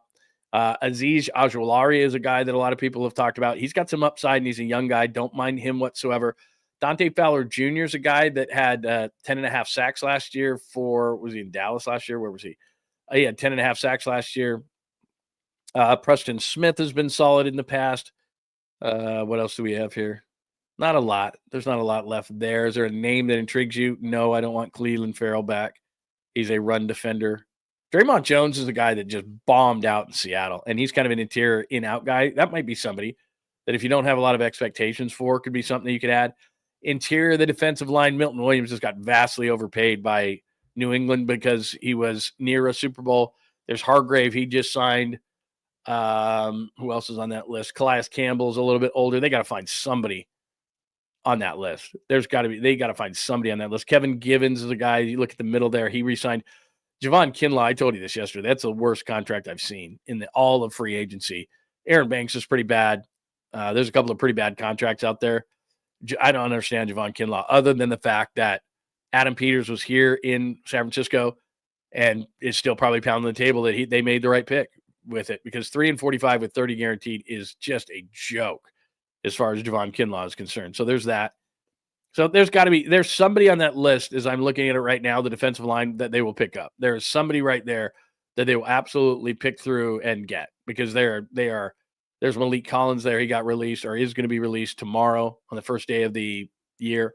And then linebacker wise, this is where it's something they may have to just look through this and pick out somebody, because Greenlaw, Ernest Jones, Sherwood, Spillane, those guys all signing early, and that pushed the number up for Dre Greenlaw, and they don't have a replacement on the roster. They don't have anybody. And I don't like anybody on the list. Tyrell Dodson was not good in Seattle last year. Kendricks is a guy that almost signed with the Niners, so I think people are going to look at him. Devin Bush is a former first-round pick of the Steelers, and he's a really good athlete, but I saw him in Seattle, and he was terrible. No thanks, Devondre Campbell. Devin White, too old. Willie Gay Jr., somebody I know that Krug likes. He's got a lot of speed and actually played well in the Super Bowl against the 49ers. Is that somebody they would look at? So they got to find somebody at linebacker so they're not absolutely desperate in the draft. And I don't love any names there. And then corner-wise, DJ Reed was a guy that, we kind of fantasized a little bit about. 3-48. It's not terrible, but that was out of the range of the Niners. Ward was never going to come back to the Niners, given his off-the-field stuff, 3-60. I would have liked, Byron Murphy's a nice player. Carlton Davis, both those guys got a ton of money. Some people have talked about Asante Samuel Jr. right there. He's a nice player. Slay signed with Pittsburgh. I don't know why they haven't updated that. Hobbs, Debo. I like the Debo. That was too much money. So those corners went fast. Most of the corners are gone. The guys at the bottom can't play. So there's nobody there. Fulton, I think, might have signed with somebody. He's not terrible. Kansas City. Fulton goes 2-20 with Kansas City. So he's off the board. Christian Fulton right there in the middle right there. He goes to Kansas City. So Asante Samuel maybe. Hilton is interesting. He's an older guy, but he's a slot only, and they like Demo in the slot, but maybe. That could be something like that. And then safety is where I think they really need guys who've gone off the board fast, and they were never going to go in this range for guys. Bynum I liked, but he got 4-60. Funga, 3-45, as we know. Holland this morning signed Justin Reed. Harrison Smith is old, but I don't know. That wouldn't be the worst signing in the world to put an adult back there. Blackman is the guy that I've mentioned again and again and again. And he was a top 10 ranked safety last year, according to Pro Football Focus. They talked to him last year, did the Niners, in free agency. As I said, former third-round pick out of Utah. I like Julian Blackman. And I would think that hopefully he would be a guy that the Niners would look at. So there you go. And we don't need to go through all the teams because that's just depressing to look at the Niners. All right, any of those names on there do anything for you? So those are who's left, and I have not checked it lately, but there you go. That's it. Those are the guys that are available. Anybody there excite you in any way, shape, or form? Let me go back to everything. So there you go. I showed you everybody. Episode 85, Mass Exodus. Only Dre hurts. Now what? Good and bad from day one. Still out there. We just did that. The depth chart I've shown you, but I'll pop it up there one more time if you just jumped into the room. It's fairly depressing to look at that. I got to be completely honest with you. The depth chart is ugly. It's just ugly. And I'll sit there and I'll say it again and again and again and again and again. that quantity, not quality left, but it's a lot. Let's see, Kinlaw contract almost as bad. Oh, nice. Wow. Bravo, my friend. Bravo. Steve Kemp, a former Tiger, Yankee. Not good. Not good. Yeah, look, I like Becton. It's not that I don't. High 49ers 2025. It's not that I don't like Mekhi Becton. I think that I don't know if he moves well enough, and B, he's not going to do the same thing. He's proven now at guard to be a pretty solid player, plus they won a Super Bowl. I think the reason he hasn't signed probably is teams are weary of him just being a one-year wonder in Philadelphia at guard. And here's the one thing. You're next to Lane Johnson. He's really good. Juergens, their center, is really good. Dickerson, their left guard, is really good. Jordan Mailata, their left tackle, is really good. So, all of a sudden it's like, well, dude, are you that much better? Or do you have 4 offensive linemen that are really good next to you, and it makes you look good? And so you did it for 1 year. So there's probably teams in the NFL right now that are like, we're still not sure on Mekhi Becton. And Mekhi Becton saying, look, I just proved it. I helped this team win a Super Bowl. I'm a road grader. I'm a masher. I'm not taking another make good. And clearly right now, or else he would have signed on day one. Clearly right now, there's a disconnect between what Becton thinks he's worth and what he is actually worth. Because I would be very leery of him. But, I mean, I don't know if he could. I'm sure he can play the left side because Pooney's playing the right side. But he'd be better than anything they have right now. I just don't know what his price is going to be. Did somebody mention a kicker? Because I'm going to break out in hives real quick. Don't worry, Lund. We will take another. They will not take another kicker. They will not take another kicker. Yeah, these are the type of guys, John Holmes, that I'm talking about. Preston Smith has had success in the past with the Packers. Draymond Jones was a guy that Seattle signed for a lot of money out of Denver, and he was an absolute bomb. But Draymond Jones, especially for me, he's undersized, so he's kind of a tweener type of guy. So is he a tackle? Is he an edge? He's not a twitchy edge. So I don't know where he kind of fits. So I don't love it. But again, you're sitting here right now going, hey, beggars can't be choosers. If you're not going to overpay, which they're not, then you've got to kind of wait a couple of days into free agency and then go after a guy thinking, okay, I think he can contribute and this is how we can use him. But that's it. You didn't miss anything. You missed nothing. Absolutely nothing. Don't worry. There's nothing to be missed. Yeah, I mean, that's what I'm saying is they traded, what did they trade? A 4th round pick for Laken Tomlinson. That's another avenue that I haven't discussed is they got to look around the league and say, okay, who's a guy that we think is undervalued? Here's a guy that we think, we could do something. That's a name. I mean, Tim Patrick has had his time. I know he's had a ton of knee injuries, right? So I think that's kind of the deal. So, yeah, I'm down with the sports fan. Fulton would have been a nice one. 2-20 for me is a little hot for my blood. So Kansas City ends up getting him. So that's an interesting one. Yeah, I think Jordan Mason, it could be a starter in the league 2025. There's no doubt. But I don't think anybody's going to give a 2nd-round pick for him. I just don't. And then have to pay him on top of it. I'm not seeing that. I'm with you on Ojulari. That's a good name. That's the type of name that if I'm the 49ers right now, that's who I'm going after. I'm going after an Ojulari. I'm looking at teams who have a guy maybe that was picked highly that I had rated highly. This is what the Niners are doing this morning. Okay, who's a guy that was picked fairly high and it just hasn't worked out with his team? Maybe he's going into the last year of his deal and we might be able to turn him around. He might fit our system better. That's part of this whole process is, okay, who's slipped through the cracks at this point free agency-wise?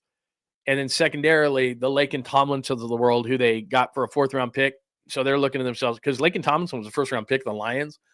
So now they're going to scour the league and go, okay, who are guys that because of these free agent signings are going to push this guy out or to a backup role or something like that. And we liked that guy, a younger type player, not going to be overly expensive.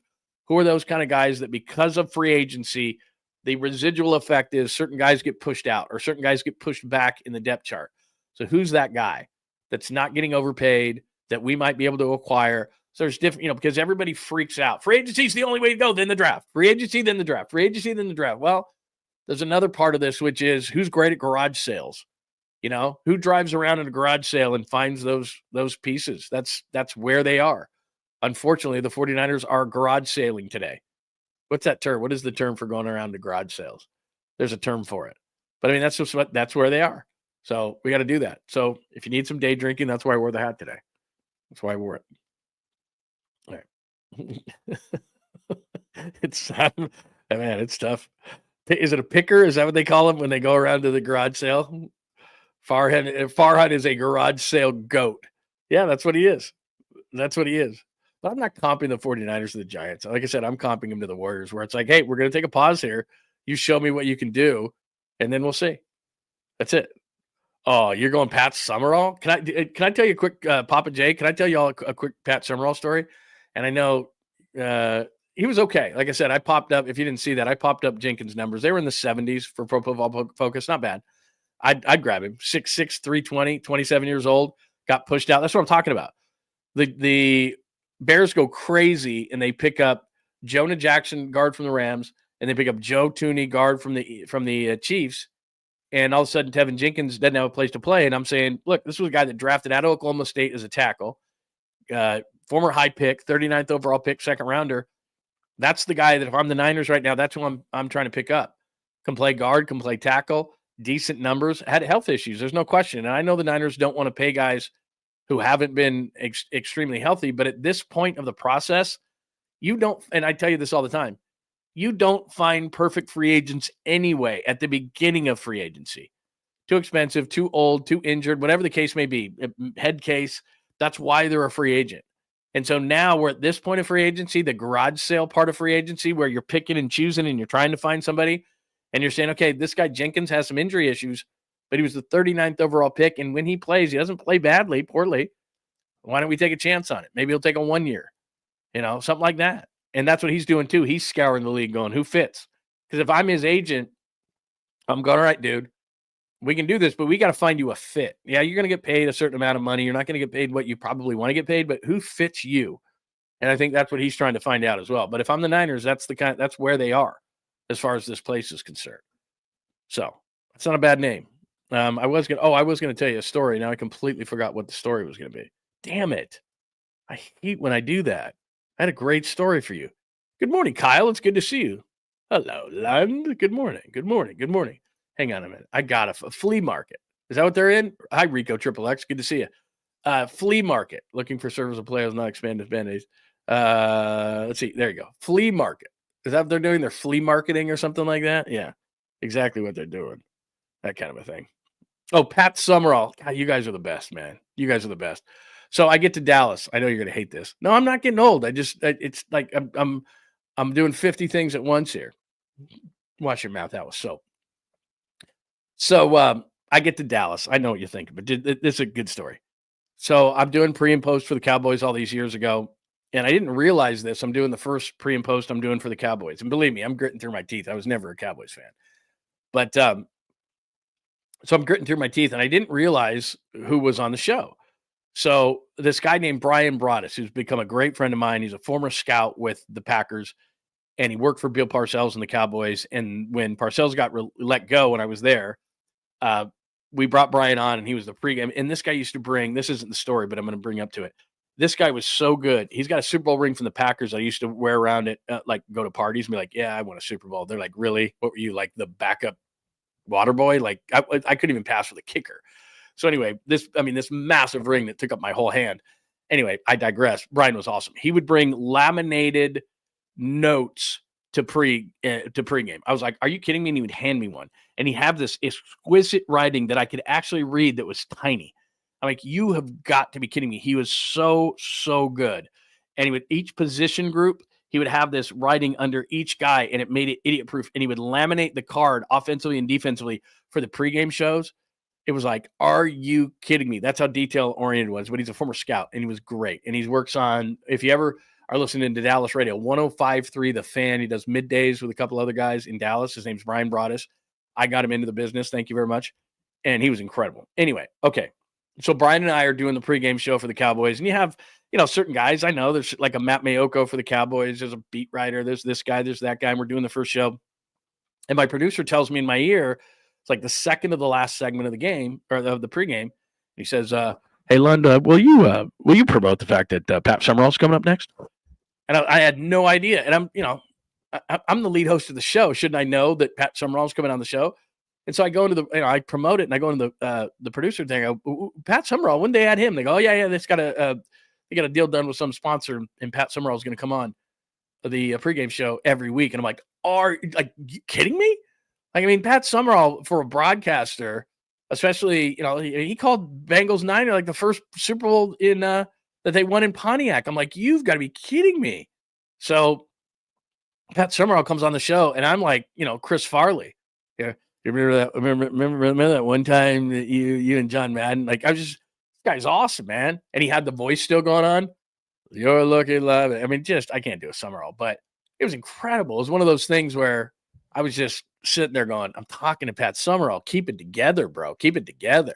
Pat Summerall was the best. I mean, I was just a huge fan of Pat Summerall because when I was growing up, you have these certain people that call all the big games now. I know a lot of people don't like Joe Buck, but he called a lot of big games, or Mike Breen in the NBA, or whomever the guy is that, called all the great games when you were growing up. And for me, that was Pat Summerall.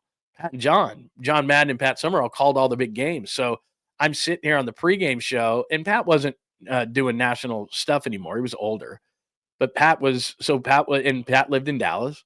And so he was a regular contributor to our pre-game show, and Pat would come on and we'd ask him about Cowboy stuff. And I was just like, the whole time I'm looking across to Brian Broaddus, and I would turn off the mic and go, this is Pat Summerall, man. We're talking to Pat Summerall. It was awesome, man. And then he came down because I was running the station as well. It was ESPN in Dallas, owned by ESPN. And so, Pat would come in to sign the deal or whatever the next week that, he's going to be our regular contributor to our pregame show. And Pat came in and I met him, and it was like one of those moments where I swear to God, it was everything I could do to not ask him about certain games. Like, I wanted to ask him about this call and that call and Niners and Cowboys and Eric Davis's interception. And, all those kind of great moments that he called, I wanted to ask him about every single one of them. But I was just like, oh my God, John Holmes, hang on a second. You just sent me into another one. We're at the random part of the program, and I promise you I'll get back to getting on track here, but you just did this to me. Your fault 100%. Your fault 100%. So just real quick. So Dick Enberg, I got to find this interview. Greg and I did an interview on, I think it was near the end of our tenure with 95.7 The Game, him and I together. I got to go over there and get it from these guys. I mean, they probably wouldn't give it to me now, but so the Padres are in town, and you probably remember this. Dick Enberg had done all those great days and all those great games at NBC with Merlin Olsen. By the way, at one point in my radio career, years and years and years and years and years ago, I worked with the grandson of Merlin Olsen, Hans Olsen. He was a former BYU defensive lineman, and he was a great radio guy and still is. And I think he's the color analyst for BYU football now. But anyway, I digress again. So I'm only saying that because Dick Enberg and Merlin Olsen. So Dick Enberg had done all those great things for years and years and years with NBC, and he's calling all college football and basketball, and NBC was great. It was the number one team so long for NBC and Super Bowl coverage and everything else. So then he had gone full circle. In fact, if Daniel Ogden's watching right now, Ogden, do you have that picture of Summerall and me and Papa? So, because I had it and I don't have it anymore, but it's the funniest damn thing. So it's a tremendous interview. He's back with just doing Padres games near the end of his life. And he's at now Oracle Park. I think it was AT&T back then, but he's at Oracle Park. And we talked to Padres PR. And we say, hey, if we come down there, the three of us, so it was Ogden, our producer, who produces Tom Tolbert's show now, right here on Bay Area Sports Collective. And so we go down there, and Padres PR says, yeah, that's cool. I can't even remember what time we did it. He was doing his prep work. So if the game started at 7 at Oracle Park, it was probably 5:30. And so Pop and we ended our show, I think about 3 o'clock back in those days. And we go down to Oracle Park, and we go right into the opposing team's radio booth. And Dick Enberg was ending his career how he started it, which was calling Padres games. He loved it. So then Dick Enberg, hold on a minute. Did anything happen here? Okay. Low ball Joey Bosa. Yeah, I'll get into it. I promise I'll get back to that in just 1 second. I just want to finish. And so we do the interview with Dick Enberg. It's absolutely phenomenal. I'm standing up, kind of holding the microphone. Greg is sitting right next to him. His stories and just he's hilarious. But he ends the interview on, I don't know why I don't know how we got into this term, but you would think, oh my, like Dick Enberg's not going to tell us these stories, right? Dick Enberg tells us a story of the way he wanted to die, which basically, I'll cut to the chase here. He said he wanted to be having intercourse with a woman and just die on top of her. And I don't remember the exact term and how he said it or anything, but it was the funniest damn thing I'd ever heard in my life. And it was the last thing I would have thought I would have heard from Dick Enberg. And it was amazing. And like a month or two later, the guy passed away. Did that interview like a million times. I got to get a hold of it. It is so funny because he told it in a way that's much funnier than what I said. But again, it was just one of the highlights because that was a guy as I was growing up was like, he was my guy. I mean, he was my guy. And so he basically just said, yeah, I want to die. And he made it. It wasn't just that. It was with like the husband walking into the room with like a shotgun or something. And then I'm just like, it was amazing. It was an amazing interview. The guy was great. I should have told that story better, but it was good. All right. What's going on here? I'll reset. Hi, Tribe. Good to see you. A lot of new people in the room. So I'll reset everything from today and what we have talked about. Let's see. Is there an update on Bosa? The Bosa reports also say there are no other teams that have made any offers. Look, I'm going to be honest with you on the Bosa stuff. It's a great name. It's not a great signing. Just like Jonathan Allen, I'm glad he went to Minnesota for $360. He's not near the guy, and he's coming off a torn pec. It's not a good situation, and I am glad that. Oh, that's a great one right there. Somebody just hit me up on too many Skittles. What do we got on Bosa? Is that new information here? Look at all these people just ripping the hell out of the Niners. Like I said, it's quantity leaving the building, not quality leaving the building, but I understand why everybody's freaking out. I totally get it. Lake and Tomlinson to Houston. They're going to be disappointed in that signing. Let's see. Anything else that I'm missing? So to make sure. Yeah, don't see anything. Did you see something on Bosa, or is that just new information? Or is that just information that guys have been talked about? Like I said, Richie Grant, if you're new here, is a special teams guy. He's got terrible grades as far as being a safety, so that's nothing that I would be overly excited about. Let's see here. Okay, I don't see anything on Bosa, but if you see something on Bosa and I didn't, let me know. Let's see here. Let me just do a little Joey Bosa search. See if there's anything new on Joey Bosa. Like I said, I wouldn't be overly excited for this. Okay. Yeah, I don't see anything new. Yesterday, Silver reporting 49ers and Dolphins each made offers to Joey Bosa. We talked about that under $10 million. So I haven't seen anything new as far as that goes. Okay. New Bosa. Would you trade? Look at this one. Kyle wants to start trading, guys. Let's see. Oh, they lowballed him. I see. That's what you guys are getting into. Okay. Gotcha. Would you trade Bosa for 2 number ones and a 2 today? Depends. Where are the number ones? Are they high up? You know, I think there's a misconception here of what the 49ers are doing. And I told you this.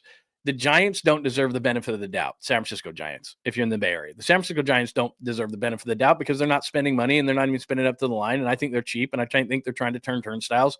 And I don't think they're trying to win. The Warriors, on the other hand, what Joe Lacob did was they said, look, I'm not going to pay tax penalties for the 10th place team. I'm not going to pay tax penalties for a team that is playing to get into the playoffs. It's playing into the playing game. So he pulled it back there for a minute. And then he saw an opportunity to get Jimmy Butler and thought, you know what, this couldn't put us back in the game. And he's been right. So he went and gave him an extension, but only when he pulled things back and said, hang on a second. You know, so he could have replaced Chris Paul's number. He traded Jordan Poole. He kind of pulled things back and said, hang on a minute, where are we at? And this is what Jed York is doing. So I'm not making an excuse for the organization. And when you see that many people leave, and since we've been doing this for about an hour and 24, let me just reset this thing. I'll give you something positive, and then I'll give you something that scares the hell out of you. Dre Greenlaw is not replaceable right now on the roster, but he's coming off an Achilles, and they decided, and again, last year they would have signed him. There's no doubt. They would have extended that number.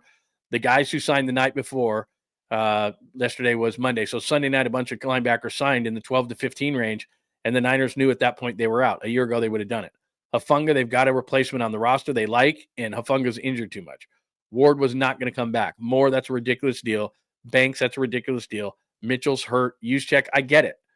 But when you look at Juszczyk, he is like Jonathan Allen to me. He is like Joey Bosa to me. He is a tremendous locker room guy. He's a decent blocker, not a great blocker. He doesn't carry the ball. He doesn't catch the ball. So they deem that too expensive. That's just how it is.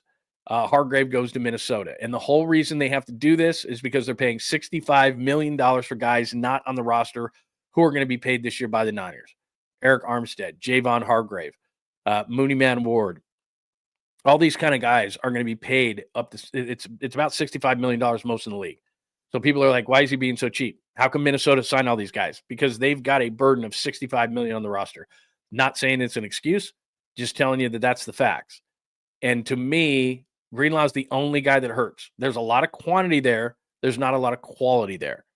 And when teams are going to overpay and we get mad because we don't have a present to open on Christmas, and that's what the day one of free agency is, everyone overreacts. Banks, Moore, Mitchell, those aren't losses. Hufanga, everybody likes Mustafa, I thought, and he's a lot cheaper. They weren't going to pay Hufanga. That Hufanga number could be 3 and 30. It could be 3 and 24. They weren't going to pay it. And like I said, Ward's a loss, but we all knew Ward was leaving. So I don't know what the shock and awe is of Javarius Ward, whose young daughter, before she was 2 years old, passed away, and the wife can't come back to California. And the minute they signed Demo Lenore to that deal, that you knew that Ward was leaving. So I don't know where the panic is. What are they doing? You wanted to sign Aaron Banks to 4 and 77, really? You wanted to sign Jalen Moore, a swing tackle, to 2 and 30, really? Like, so I don't understand the outrage or the shock in that. To me, the only guy in that list that I'm bummed out about is Dre Greenlaw. And one of the reasons why is, he brings a ton of energy. I love him next to Fred Warner. By no means is he a sure thing coming back from that Achilles. And the organization decided that $11-12 million was too much money for Dre Greenlaw. I don't necessarily agree with that, but that's where it is. And there's not a replacement on the roster. So that one 100% hurts. The rest of them, And then now it gets ugly, though. This part's ugly. There's no question. Those are PFF numbers next to the guys. You've got a couple of good wide receivers. You got a good back. You got a good quarterback. You got a good tight end. Blue and green are good. Yellow is not good. Green is So you look right there. I mean, the dark green, I should say, is good. But, you look at your left guard right now, that's bad. You look at your tackles, you're fine. You look at Kittle, 92.1. Look at Jennings, good number. Ayuk, he was hurt last year. That's going to be a better number. But where it really hurts is your center and your guard have got to be better. Pearsall has got to be a lot better. This hurts. That defensive line right there, outside of the big number from Bosa, that hurts. You got nothing there. I mean, that is a major problem. And then you got a great number there from Warner in the middle, and these two guys on the outside, terrible. I don't like Jared Brown. So that just tells you there's a lot of work to do. And Jed York is putting it back on the front office to say, look, I've paid a bunch of money for a long, long time. I didn't get ROI last year. Yeah, there were a lot of injuries, but you got to show me something. You got to go out and you got to replenish that defensive line, and then they've got to do that, and they've got to look through the scrap heap right now because this isn't all coming through the draft, and there are certain positions that you don't want to rely on the draft. Like, for example, with Ayuk out for the first few games, you need a veteran wide receiver. I think you need a veteran center. I don't want a rookie center. Somebody slips through the cracks, you got to get him. A free safety that, to me, a veteran free safety and not Jared Brown would be huge. A veteran corner right now because you're so young there, and you can get Demo into the slot, get another corner, bring Green off the bench, and get a corner. So there's a lot of things to do. But specifically, the thing that really sticks out in looking at that depth chart, it's the front seven. You got Bosa, you got Warner, and then that's literally the sound. It's terrible. 3 of those defensive linemen that you see right there, not good. Those linebackers, they have nothing to replace Dre Greenlaw with, which is why I'm sure John and Kyle were pleading with, and maybe that's why it took so long. It was late into the day until Dre Greenlaw signed that deal with Denver. I would imagine that John and Kyle were probably saying, look, Jed, we get it. We know what you've told us. We know this is a different type of a deal, but there is no one on this roster to replace this guy. It's an extra few $million. What do you say? And he just said, no, we're sticking to it. This is an emotional thing. We're sticking to it. He's coming off an Achilles. Had he been healthy, fully healthy, first of all, he would have got more money. But second of all, they probably would have re-signed him, but he's probably nervous over a guy missing games. But that front seven, there is no denying that. That defensive line is not good. Floyd would be better served as a third down pass rusher. You get a guy who can hold the edge better. Now, that's where Joey Bosa does come in, where you sign him to an incentive-laden deal, and if he does anything well right now, he's a better run defender than he is a pass rusher right now. And you could move him inside into some sort of a NASCAR package and move Floyd out just for third downs. That would improve that. But they need a hammer defensive tackle inside. They need a linebacker. They probably need to go get a veteran linebacker and then a young linebacker in the draft. I don't love a linebacker in the first round, but maybe, second round, third round, something in that range. You can find good linebackers. But, yeah, that's an ugly picture. Offensively, I'm looking at center guard, that combination. Love for Purcell to come through. He could. So there's not huge deals, huge gaps. Like I said, Moore and Banks are no loss to me whatsoever. But defensively, and especially in that front seven, look at I have that circled right there, and those numbers are so low. You have in the front seven, you have Bosa and Warner, and not good. So there you go. That's the latest if you just jumped in for the show today. All right, we have gone a lot on 49ers over the last couple of days. We are 1:30 into the show. I'm going to switch up in just a second, and I'll come back to this. But let me get some reaction to what we just showed there. Sportsman says, Jed going to regret that decision. We'll see. Yeah, their front seven's not good. I mean, I got to be honest, man. The front seven's not good, but I'm not panicking over the guys that they lost. I'm just saying they had a lot of work to do regardless. So that'll be interesting. I don't know if they're going to go inside linebacker at 11. I just don't think there's a good enough player at a non-essential position like that. I mean, I love Dre Greenlaw, and I think they're going to probably get a veteran, and I see what you're saying. But usually, I mean, that's about where Patrick Willis went. There's not a Patrick Willis in this draft. There's not a Luke Kuechly in this draft. I don't see them doing that at number 11. Could be wrong. Maybe there is somebody like that I don't know. But there you go. Hi, East Coast Red and Gold. I hope it makes the day goes by. They're on the East Coast, so what are they at? You're at almost 1 o'clock. You're almost halfway through your day. That's beautiful. You're moving. That's very nice. What else we got? Don't know Daniel S. Light the Beam because, like I said, I owe you, so I got to get a few of yours up there. But I think that one thing is Jed is impatient about the money that he spent, but I also know this about him. He realizes that if Kyle gets fired or anything like that, and I don't want to bring up the word because I don't want to start the rumor, he'll have a job before he hangs up the phone. John Lynch, I think, is a different story. If it shows, if the Niners go in a certain direction and they're not all in to win this thing, I can tell you this because I know it. He's just here to win a title. That's what he wants to do. He wants to finish this job. A lot of people doubted it when he first got the job, and he wants to show people, and I think he has, that he's good at this. But I do think he wants to just finish the job and win a championship. And literally the next day, he will ride off into the sunset, grab a microphone and a headset, and he'll be on TV making more money for less work. And he's really good at it. And you can see that. I mean, he speaks very well. He's very well versed. He knows what he's talking about. Plus, he's got more credibility now that he's been the general manager of the 49ers for a number of years. So John Lynch, who was really good at that job before he came here, is a guy that's going to resume that career once he leaves because he wants to have a family life. And when you're the general manager of the 49ers, you don't have much of a family life. There's the offseason, there's the regular season. There's just not a whole lot of break. The NFL is, I got to be honest, the Warriors are having a tremendous stretch here. The Giants are in spring training. But the thing that is most compelling to talk about, and that's my job here, is to tell you or find for you the most compelling things to talk about. And right now, it's something that's going on off season versus the Giants who are in season, even though it's preseason stuff, and the Warriors who are down the stretch they come. I mean, we're less than 20 games into this thing. And yet here we are going free agency, free agency, free agency. We will get to the Warriors because they deserve time. They 100% deserve time. So we will get to that. I promise. Let's hit a few of these. Let's hit a few supers. You can always super the show and get your stuff on the screen at any point. Good morning, Harry Johnson. Sportland today, you cheap he's working his out. Yeah, that's no doubt. Plus, I'm working through pain today. I will tell you that I am working through the dental work. Hopefully the teeth look nice. A little sore. Had a lot of shot. That's the worst. I will say that my dentist is really good about not shooting your mouth up and then sticking stuff in your mouth and then talking to you like yesterday. And I will say this is pretty funny. This is a good story, and then I'll get back to everything. So yesterday, I don't know if you've ever done this. He sticks all the needles in, you're all numbed up, and then they throw the gas over your face because they're doing some work on your mouth. And it literally is like a construction zone going on in your mouth. It is so loud. So I don't know how I did this, but because of the gas probably, and we're all busy right now. So I conk out right in the dentist chair yesterday. And I'm doing this.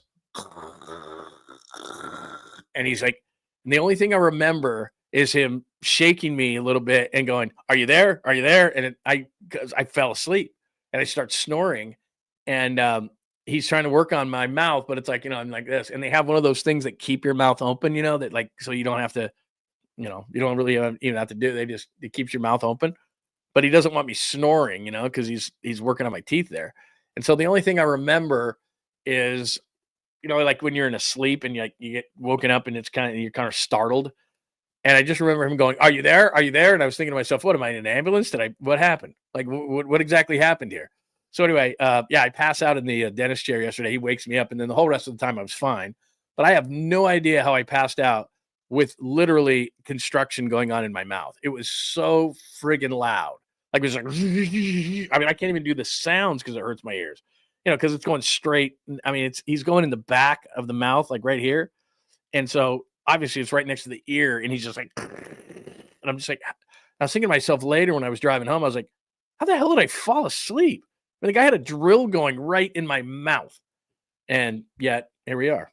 So anyway, I'm not working my ass off. It's just, I'm working through a little bit of pain, but I'm not complaining. I'm not complaining at all. Hi, Pine Needle, my first super. I finally popped a chair. Thank you. Everybody give it up to Pine Needle. And by the way, if you are new to the show, if you want to get your stuff on the screen, you can do supers. I also want to reiterate to everybody, if you're new in the room and you're watching, however you're watching, John Lund Unleashed, please subscribe on YouTube.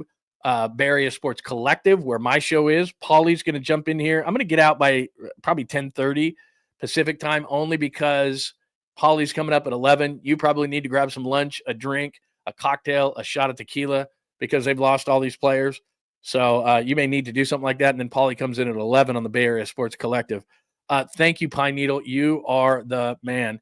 And our good friend John Holmes, who's a regular contributor and a Lund loyalist, congratulations on 4K subs. Have a dirty gin martini on me. Since you brought up drinking, I'll go off on a little bit of a random here, and I'll get back to the Niners, and we still have to hit up on the Warriors. I'll give two things on a gin martini. I didn't used to like gin, but in a martini, even though it's straight, it does work. Love the blue cheese olives. I've told you that a million times.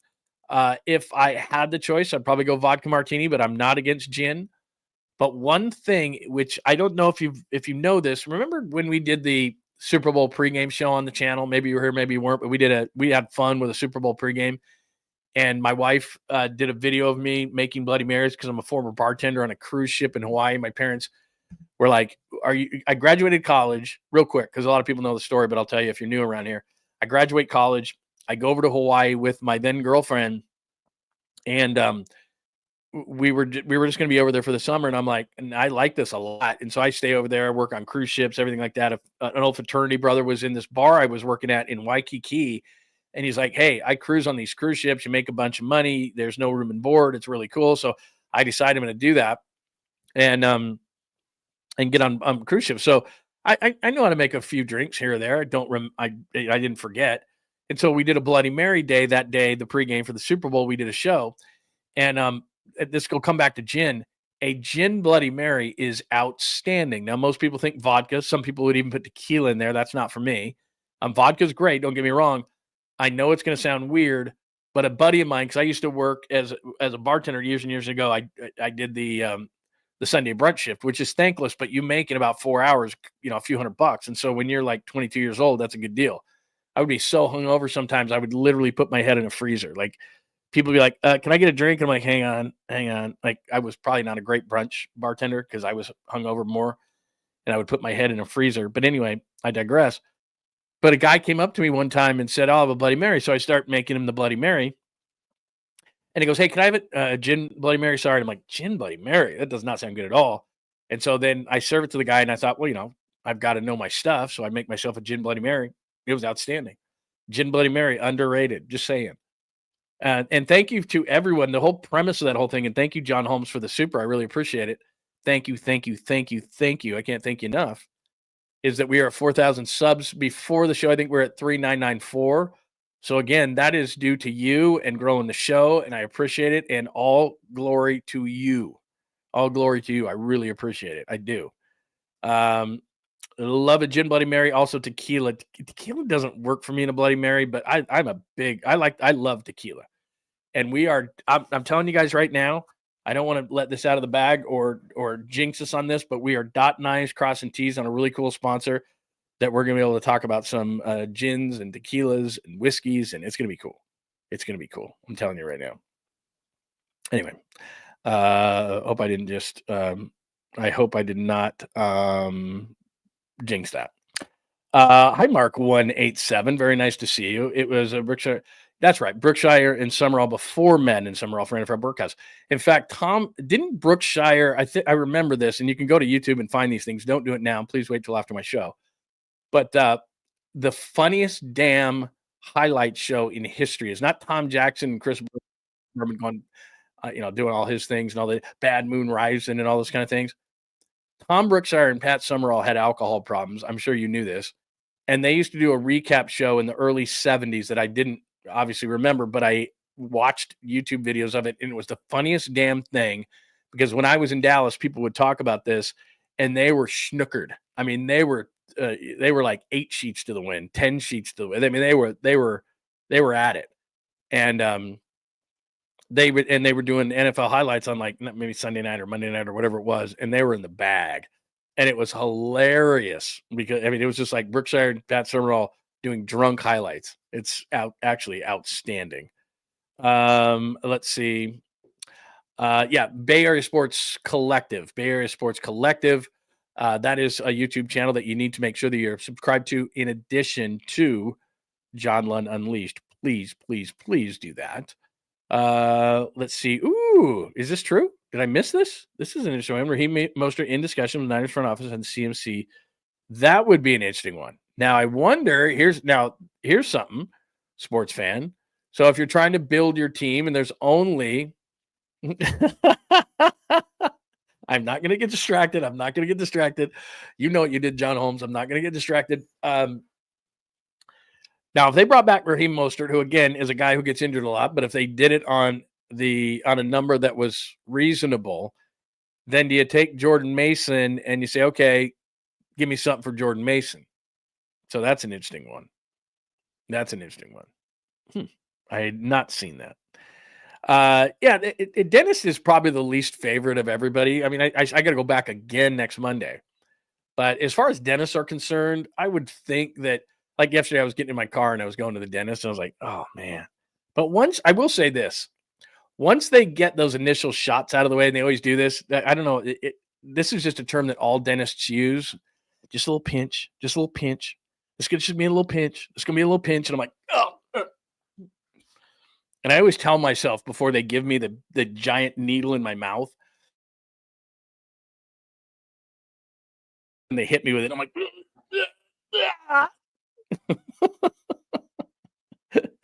I should booze up before I go.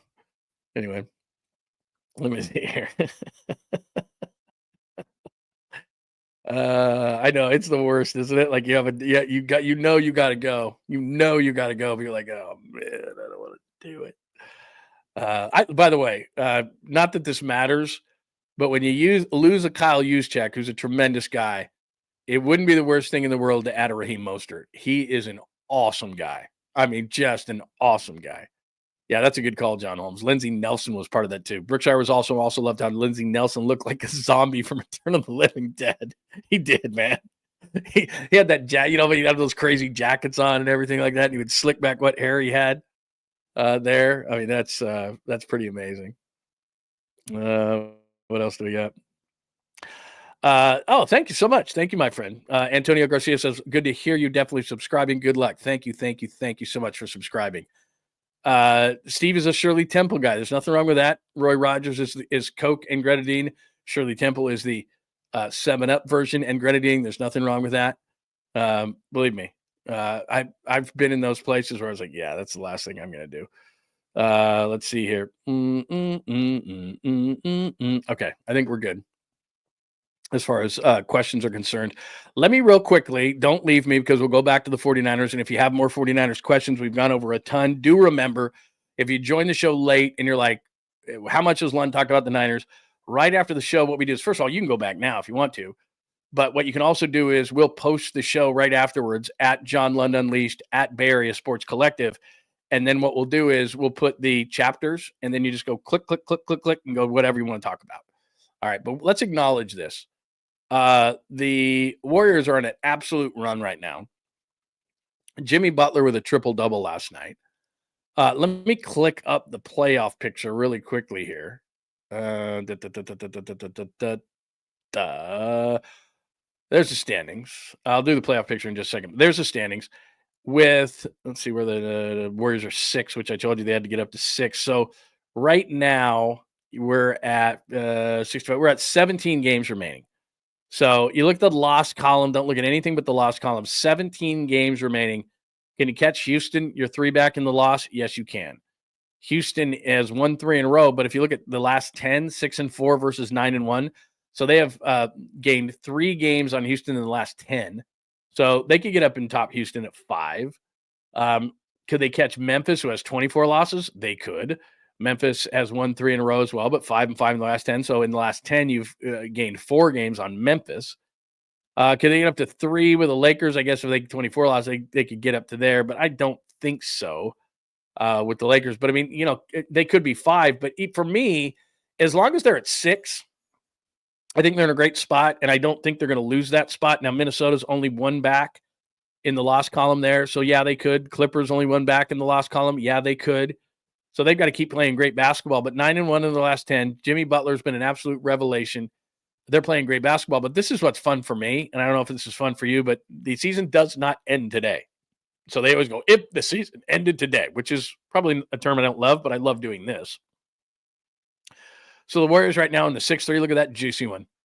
Warriors and Lakers in the first round would be the 6-3 matchup. If they were to get by that, then it's the 2-7. So they'd have to go Lakers and probably Nuggets. You got Timberwolves and the Clippers, 7-8, whatever, whoever comes out of that whole thing is the 7. So Nuggets would go out of that next round. So it somehow, I'm just having fun here. But you'd play Lakers in the first round, which I think would be very tough. You'd play Nuggets in the second round, which would be very tough. My whole premise in the Warriors making a long run in the playoffs potentially was being on the other side of that bracket, which is I don't love the Thunder, but all of a sudden the one side of the bracket is Thunder versus the 8 seed, young team in the Thunder.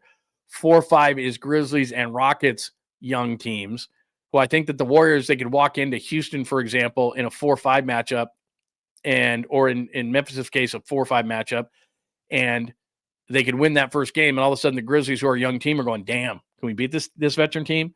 Or Houston, who's young? Can we beat this team? Or Oklahoma City, who's young? Can we beat this team? So they punched one of those teams in the face by winning, say, a game 1 on their court. And I'm thinking to myself, hey, they'd be in pretty good shape. Now, but you go to the other side of the bracket, and this is what I don't love. The Lakers aren't going to – if you win a game in L.A. against the Lakers in game 1, LeBron and Luke aren't going to freak out. If you beat Jokic in game number 1 in Denver, Denver's not going to freak out. They have a lot of championship guys on their team. So as much as I'm enthusiastic and love what the Warriors are doing right now, and you should because they played so well since they got Jimmy, they're on the wrong side of the bracket. And so I'd like to avoid the veteran teams like the Lakers and the Nuggets as long as I possibly could. I'd like to play on the young side of the bracket, which is the Grizzlies and the Rockets right there in that 4-5 matchup. So now I'm starting to get picky because now I was like, well, just get out of the plane and I think you're going to be fine. Now my thought process is try to avoid Lakers, Nuggets, veteran teams who have championship experience, and try to get yourself on the side of the bracket of the Rockets and the Grizzlies with the Thunder being the next round. Because I think it's going to be tough to beat the Lakers in a 3-6. And if you were to win that, I think it'd be tough to beat the Nuggets in a 2. Again, a championship experienced team. They have no answer for Jokic. No one does. But I'd like them to be on the other side of the bracket. Does that make sense? So that's where they sit right now. But look, regardless, that's all looking ahead, and that's if the season ended today and all that kind of stuff. But to see where the Warriors are right there sitting in the 6th spot, where a lot of the year they were at 9-10 and we're like, they're not going anywhere. and I've told you this on numerous occasions, if Jimmy Butler doesn't come in and do what he's doing, then guess what? Guess what? Steph Curry's asking for a trade in the offseason. He doesn't want to be in a mediocre basketball team.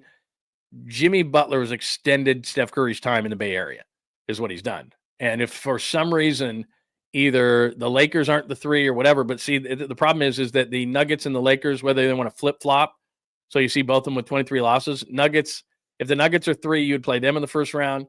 If, and then you'd play the Lakers in the round after that. You're still on the wrong side of the bracket. So I think it's important that the Grizzlies could catch. I mean, look, you're at 24 and 25 for the Rockets, and that's 23 losses for the Nuggets or the Lakers. Those teams could surpass those two teams, and you could be on the wrong side. I just have a sense or a feeling that as you look at the Nuggets 6-4 in their last 10, the Lakers 8-2 in their last 10, that with veteran teams like that, they're starting to kind of ramp it up, right? They're starting to kind of ramp it up. They understand, like Oklahoma City is going to be the number one seed, but I think Denver and the Lakers down the stretch are going to ramp it up a little bit. And so regardless of how it happens, I'd like the Warriors to be on the other side of that bracket. That's all I'm saying. So give me your thoughts. You want to talk a little Warriors, we can do that as well. But they absolutely, despite the fact that it's all NFL free agency all the time, I think that it's relevant to talk about the Warriors, and they deserve time because the way that they're playing and the way that Jimmy Butler's playing, he pulls off a triple-double last night. And my God. I mean, that's a brilliant move. And that's, again, we can relate it back to the 49ers. If you're a 49ers fan, you're saying to yourself, that's what they have to pull off. Because Jed York's sitting back going, look, I'm not broke, but you got to show me something here. I'm not going to pay the $334 million for a 6-11 football team and going in the wrong direction. And Joe Lacob said the same thing, essentially. Look, I'm not going to keep paying these stupid prices. I'm not going to pay the tax penalties for a 10th place team barely getting in the playoffs. If you guys show me something and show me that, we're a player away or this or that, I'll go back to spending money. I'll go back into being a penalty guy. And that's what he saw with Jimmy Butler. And Butler called him on it and said, look, unless you give me an extension, I have no intention to come to the Bay Area. And I've told you this before. Phoenix had a contract worked out with Jimmy, couldn't work out a trade with Miami. The Warriors had a trade with Miami, didn't have an extension. Jimmy said, you give me an extension, I'll come to Golden State. They did the extension, and that was all Joe Lacob. They went to Joe Lacob and said, look, man, we think we're a player away. We think this puts us back into the mix. Joe Lacob said, okay, I'll believe you. And he does it. And I think that's where the correlation comes in with the 49ers. And I don't think it's a Giants thing. A lot of people are hitting me up going, oh, they're like the Giants. They won't spend money. Well, the fact that they have $65 million in money that they're paying for players who are not going to play for the Niners this year, that's a major hindrance. And the major thing that you can see from this whole thing is Dre Greenlaw was the line that they drew, and it's not going to be Brock Purdy. So I just think that he's going to say, look, we'll go through the scrap heap. And if there's a Tevin Jenkins or somebody like that we can get on here, let me make sure that I'm not missing anything, by the way. Make sure that I'm not missing any signings. Any signings happen while I was talking about the Warriors or anything like that? I love this. Everybody's just freaking out about the Niners. This is hilarious to me. Like people wanted to let's see. People wanted to pay Aaron Banks like $4.77 or Jalen Moore like $3. Like that's what's funny about this whole thing is like if they had paid Aaron Banks $4.77, wouldn't you have been freaking out? If they had paid Jalen Moore more than $2.30 for a swing tackle, wouldn't you be freaking out? Like that's just dumb money. But at the other side of it, they don't, and everybody's freaking out. There's a lot of players that left this team. I'm not saying it's good. Do not see anything on Joey Bosa, by the way. Here we go. Okay. Here is Rap Sheet. Let me get this to you. Rap Sheet was on Pat McAfee this morning, and he's got a Joey Bosa update. So give me 1 second, and I'm going to snag this, and I'm going to play this for you, okay? Let me do a little on-air producing here. I'm going to put this on the air for us to enjoy because it's right here. Let me do this real quick. And let me turn this up a little bit. This is going to take a second. And I'm going to let that play for a minute, and then we'll put that on the air for you. The latest on Joey Bosa from Ian Rappaport, and I'm going to put that into the system in just 1 second. But as far as that goes, is he going to solve some things? No, but I wouldn't be surprised if that was something that they went for. But again, if I'm looking at, hey, they wouldn't go $11 million on Dre Greenlaw, will they go $10 million plus incentives on Joey Bosa? I mean, it doesn't sound smart. I mean, it's obvious to me. Would you rather go Dre Greenlaw at $11 million per season? Or would you rather go Joey Bosa at $10 million plus incentives? I mean, that's pretty much a no-brainer to me. So hang on one second. Ian Rappaport's talking about Bosa thing, and I want to make sure I get all of it, and then I'll get it to you. Hang on 1 minute.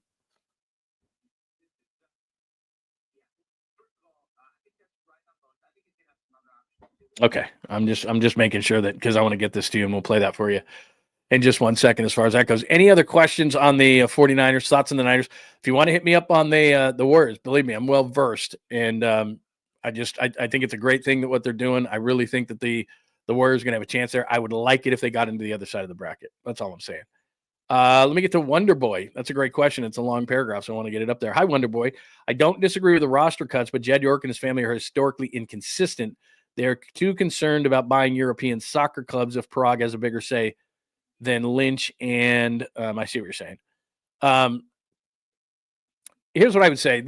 I don't think this has anything to do, Wonder Boy, with, at least from who I've talked to about the soccer. That's two totally separate entities.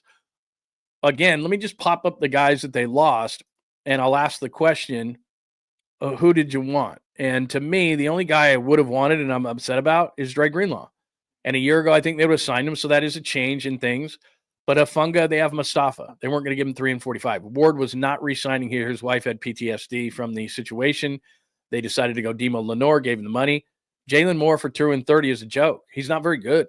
Aaron Banks at 4 and 77 is complete joke. If I'm in Green Bay right now, I'm going, we gave Aaron Banks 4 and 77. I showed you this before. He's the 33rd ranked guard according to Pro Football Focus.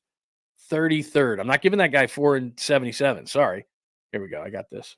Let me just cut this off real quick. I'll edit that real quickly. Let's see here. Let me turn that down. I'll get that back to us in just 1 second. A little on-air producing in just a second. I'm not giving that kind of money to Aaron Banks. I just don't see it. I'm not going to do it. If I'm a Green Bay fan, I'm pissed off about it.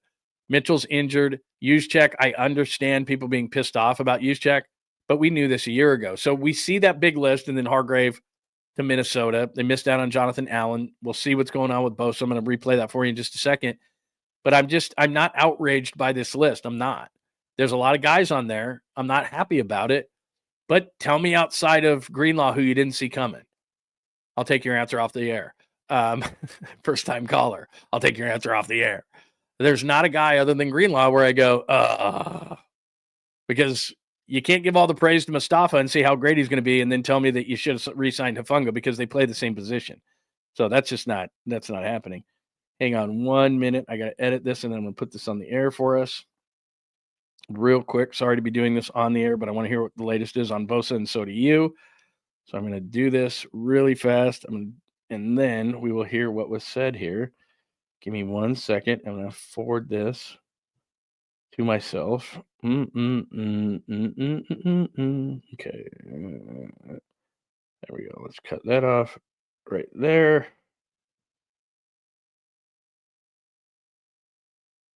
All right. So make sure we get this right at the beginning. Okay. Oh, damn it. I had it. See, I didn't say that bad of a word either. Here we go. Hang on. On air producing. Done. Okay, let's send this over to myself. Come on, save faster. Be faster. Got a show to run here. Come on, people. Let's go.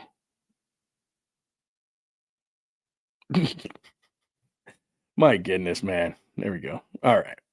We're going to send this over to myself, and then we're both going to learn what the latest is with Joey Bosa. And you know what? It may be nothing, because a lot of times these insiders are just like the latest they've heard, and they got to say something because they were asked the question about it. So that's loading, and it's going to be with us in just 1 second. Any other questions, comments, thoughts? Like I said, I know that it's a lot of players, and so that's pissing off the fans, but they're not going to overpay for these kind of guys. And I've told you this a million times before we listen to the Bosa stuff. There's PFF's numbers on him, so I'm not overpaying. He's the 72nd edge rusher, a 60 score, not good. So 61-1 overall, 67-4 versus the run, 64-8 versus the pass. And I don't care about coverage. That's the last number.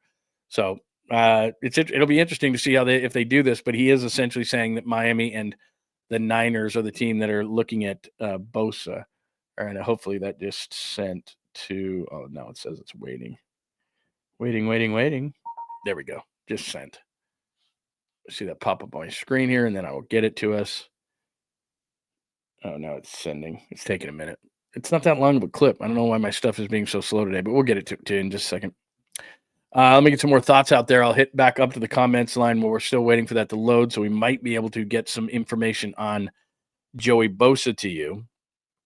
Yeah, that's pretty typical. Hi, Anthony. Might be having issues. Been sued twice by Santa Clara for worker compensation. Yeah, I understand that. Look, the fact that they're trying to sell 10% of the team, which they can do in 2 seconds, to get, I don't know, what, $900 million. I mean, there's been talk of maybe they don't have the money or anything like that, but they could find it. I mean, there's a way to do it if they wanted to. Yeah, look, I've been saying this the whole time. Joey is washed. There's some upside to Joey Bosa. He's only 29 years old. He's been productive, but I've said this the whole time. You're not going to pay him a whole lot of money. He has 14 sacks in the last 3 years. Hasn't had double-digit sacks since 2021. His Pro Football Focus numbers are bad. He played in 49.6% of the snaps for the Chargers last year because they were trying to keep him healthy, so he's a rotational player. I mean, that's just it. Ooh, that's a great question. Let's do this. Hey, John, how will Kerr get back JK in the rotation? This one's going to be really fascinating to me. Okay, we did get that. Okay, so I'll put that in just a second. This one's going to be really fascinating to me in regards to JK because he's trying to get a contract. His agent is going to be yelling and screaming. I'm going to put this on a video, yelling and screaming about getting into the starting lineup, and that's just not going to happen. There's not enough three-point shooting on there. So Jimmy Butler is great, but he's not a three-point shooter. You've already got Draymond Green in there, not a great three-point shooter. So they're not going to be in a situation where they're going to add another guy who's not a three-point threat. They're just not going to do it. So they're going to have to tell him, look, at least for now, you have to come off the bench. I'm sorry, pal, but you're just going to have to come off the bench. Oh. Hang on a minute. We're not going to play. See, I got it, though. So I got it. So hang on 1 second. We'll put that. But just to finish the thought on JK, he's at his age, 22 years old, they're going to have to say to him, hey, man, you're going to have to be mature here. You're going to have to handle this. You're going to have to come off the bench. I hope he can. I hope he will, because he can be a major asset for a team that can win a championship. And what we're finding out with Philadelphia, Milton Williams gets $104 million. You saw Josh Sweat yesterday get $4 and $76. If you're associated with a championship, there are teams who will say, especially in Kuminga's case, could be a really key 6th or 7th man, or they go deep in the playoffs with him as a key 6th or 7th man, that he could make his money. And the other thing about Kuminga that he needs to realize is watch Jimmy Butler. That's your game. I don't want to see you out on the perimeter. I don't want you shooting threes. I want you to be an energy defense guy on one end, and I want you getting to the rim on the other. And if somebody tries to stop you, which they really can't, then you're going to be a guy that's going to get to the free throw line. Emulate Jimmy Butler's game. Jimmy Butler, I didn't use this term when he first got here, but Steve Kerr started to use it, and Steph Curry used it, and I went, you know what? The more I watch, the more I agree. He's a superstar. I'm not saying he's one of the top 10 players in the league, but maybe I forgot about it because he's 35 and he was being such a child when he was in Miami, but I was like, this guy, you're adding a superstar, and he's played like that. And he's added an element, getting to the free throw line especially, but also just another guy that holds everybody accountable. That when Jimmy Butler's on the floor, you play a certain way. And if you don't, there's going to be a problem. He's going to make you a problem. So, look, I think he's going to be good back in the rotation because I think he's going to have watched his game. But this ankle thing, man, what are we up to? Like 33 games that he's missed? Just ridiculous. And I'm with you, Wonder Boy. When it comes to the Giants, I'm with you, man. I don't. This is not what the Niners are doing. Now, when it comes to the Giants, they want to turn turnstiles and sell, cha-cha bowls and garlic fries. And the star of the Giants show is Oracle Park. Every once in a while they want to sign a guy to go, we're trying, you see, but they're not. They're just trying to get butts in seats. So that's not. I don't see that. I don't see that as a comp to what the Niners are doing. Some people do. I don't. All right. Sorry it took so long to produce this. I don't know what he's going to say. Maybe Rap Sheet is going to give us the same old, but I just saw as I was scrolling here, as I'm trying to keep up on everything, that he was talking about Joey Bosa. So let's try to get an update. This was just moments ago on the McAfee show. You and I are going to learn together. Kind of Rap sheet. Obviously, the 49ers have lost a lot of people. We just mentioned Debo getting traded to the Commanders, and then yesterday, I believe all their players combined, they earned $276 million elsewhere in different spots around the league. And, now it's kind of being in question what's going on over there. Is a Brock Purdy massive contract, is that something that's coming soon? Is that the reason why they're kind of letting all these guys go? And then when it comes to the Bosa situation, it was reported that Joey Bosa got an offer from San Fran and Miami for around $10 million. Is that kind of the expectation? He's going to one of those two places. And when can we see some of this stuff starting to happen to the 49ers? Because I know their fans are kind of freaking out right now. Yeah, this is well, first of all, I think that's right on Bosa. I think he's going to have some other options too. But I think those teams are definitely in the mix. The number makes sense. And joining his brother to me also makes sense. But so two things. One, I was looking at the list. Jalen Moore I would guarantee that 98% of NFL fans have never heard of Jalen Moore. Yes, we didn't yesterday. You did not? Yeah, when it got signed, we were like, okay, Jalen Moore. All right. Nice. Right. Yeah. So he was the guy who filled in for Trent Williams for like 7 games over the last however many years, and no one noticed him because he played really well. So, if it's the Chiefs, and obviously they've needed a left tackle, they are buying the upside. The price is for really good for players barely played, but if he's a starting left tackle, it's good for both sides. Let's take exception. I love that I can stop that. Jalen Moore, for the majority of his 49ers career, was terrible and was going to get people killed. And then he played a decent left tackle filling in last year and has never been a full-time guy, and they gave him $2 and $30 million. So just from a standpoint of the 49ers, he was going to be a swing tackle here. There was no way you're giving him $30 million. And on top of that, he's not better than Colton McKivitz, who everybody's always bitching and moaning about. And he wasn't going to be the long-term solution for Trent Williams at left tackle. Just saying. Continue. They weren't going to re-sign him. They have Trent Williams. But so about the 49ers, I'm sure their fans are going crazy. I'm sure. But this is what really good teams should do, right? You should let guys who are looking for third contracts or guys who you can't afford to pay leave, and you draft and develop behind them. That's what, for the Patriots for years did that. The Ravens do it. Steelers do it. The Chiefs certainly do it. The really good teams can let their big ticket free agents go, knowing that they have the confidence in the personnel department to draft behind them. Oh, is that all? I thought I had more. Is that it? Yeah.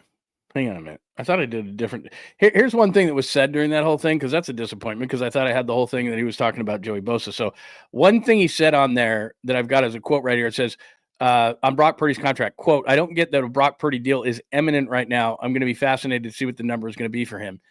Again, people are going to take that quote and they're going to freak out. Brock Purdy's deal is getting done. We are on March 11th.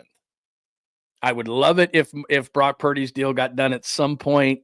My deadline for the Niners would be some point early in June. I would hope that would happen. Some people are thinking it could get done in April or something like that. I just don't see that happening. Here, let me take that off the board. I don't see that happening. I thought I did a better job of editing that. So let me see if I can try this again. But Brock's deal is getting done. So anybody who's going to try to make you panic over Brock Purdy not getting a deal done and thinking that they're going to trade Brock Purdy, that all went away when Sam Darnold went to Seattle. Because if there was any kind of leverage whatsoever, it would have been brought on by Sam Darnold. Because Darnold's a decent quarterback. They like Sam Darnold here. I know that for a fact.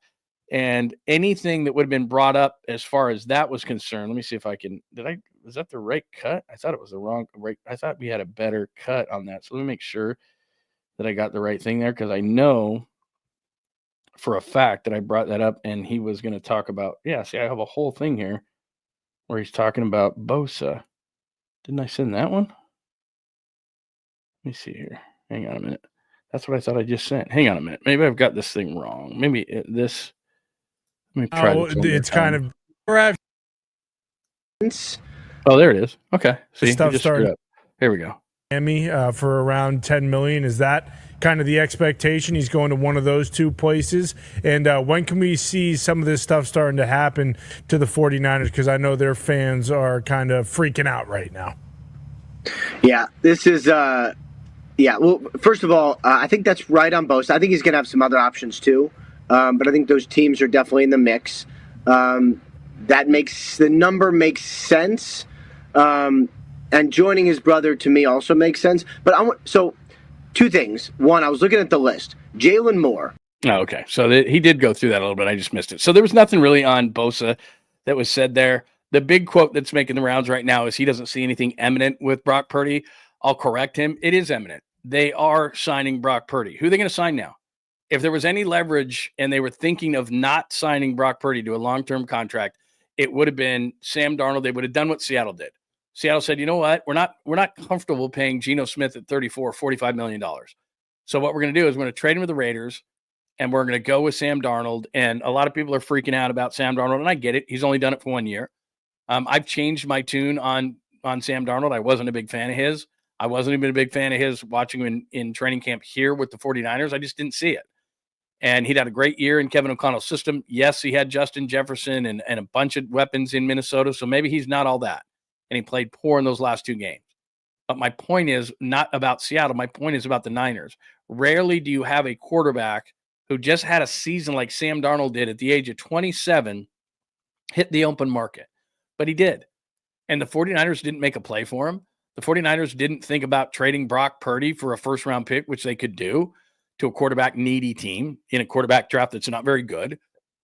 I mean, I wouldn't be surprised if the Jets at number 7, who very badly need a quarterback, maybe more than anybody else in the league, wouldn't have traded Brock Purdy for the 7th overall pick in the draft and given him a big contract. They could have done that. They didn't. The Niners probably got that call and said, no, thank you. So it is imminent. So he said it's not imminent. It is. He is going to sign a long-term contract with the Niners. The line is not being drawn at Brock Purdy. The fact that they're saying no to Dre Greenlaw, which is the only guy on that list that I'm going, about. It's a lot of quantity. It's not a lot of quality. I'll keep saying that. There's one guy, Dre Greenlaw. That's the guy that you go, oh, man.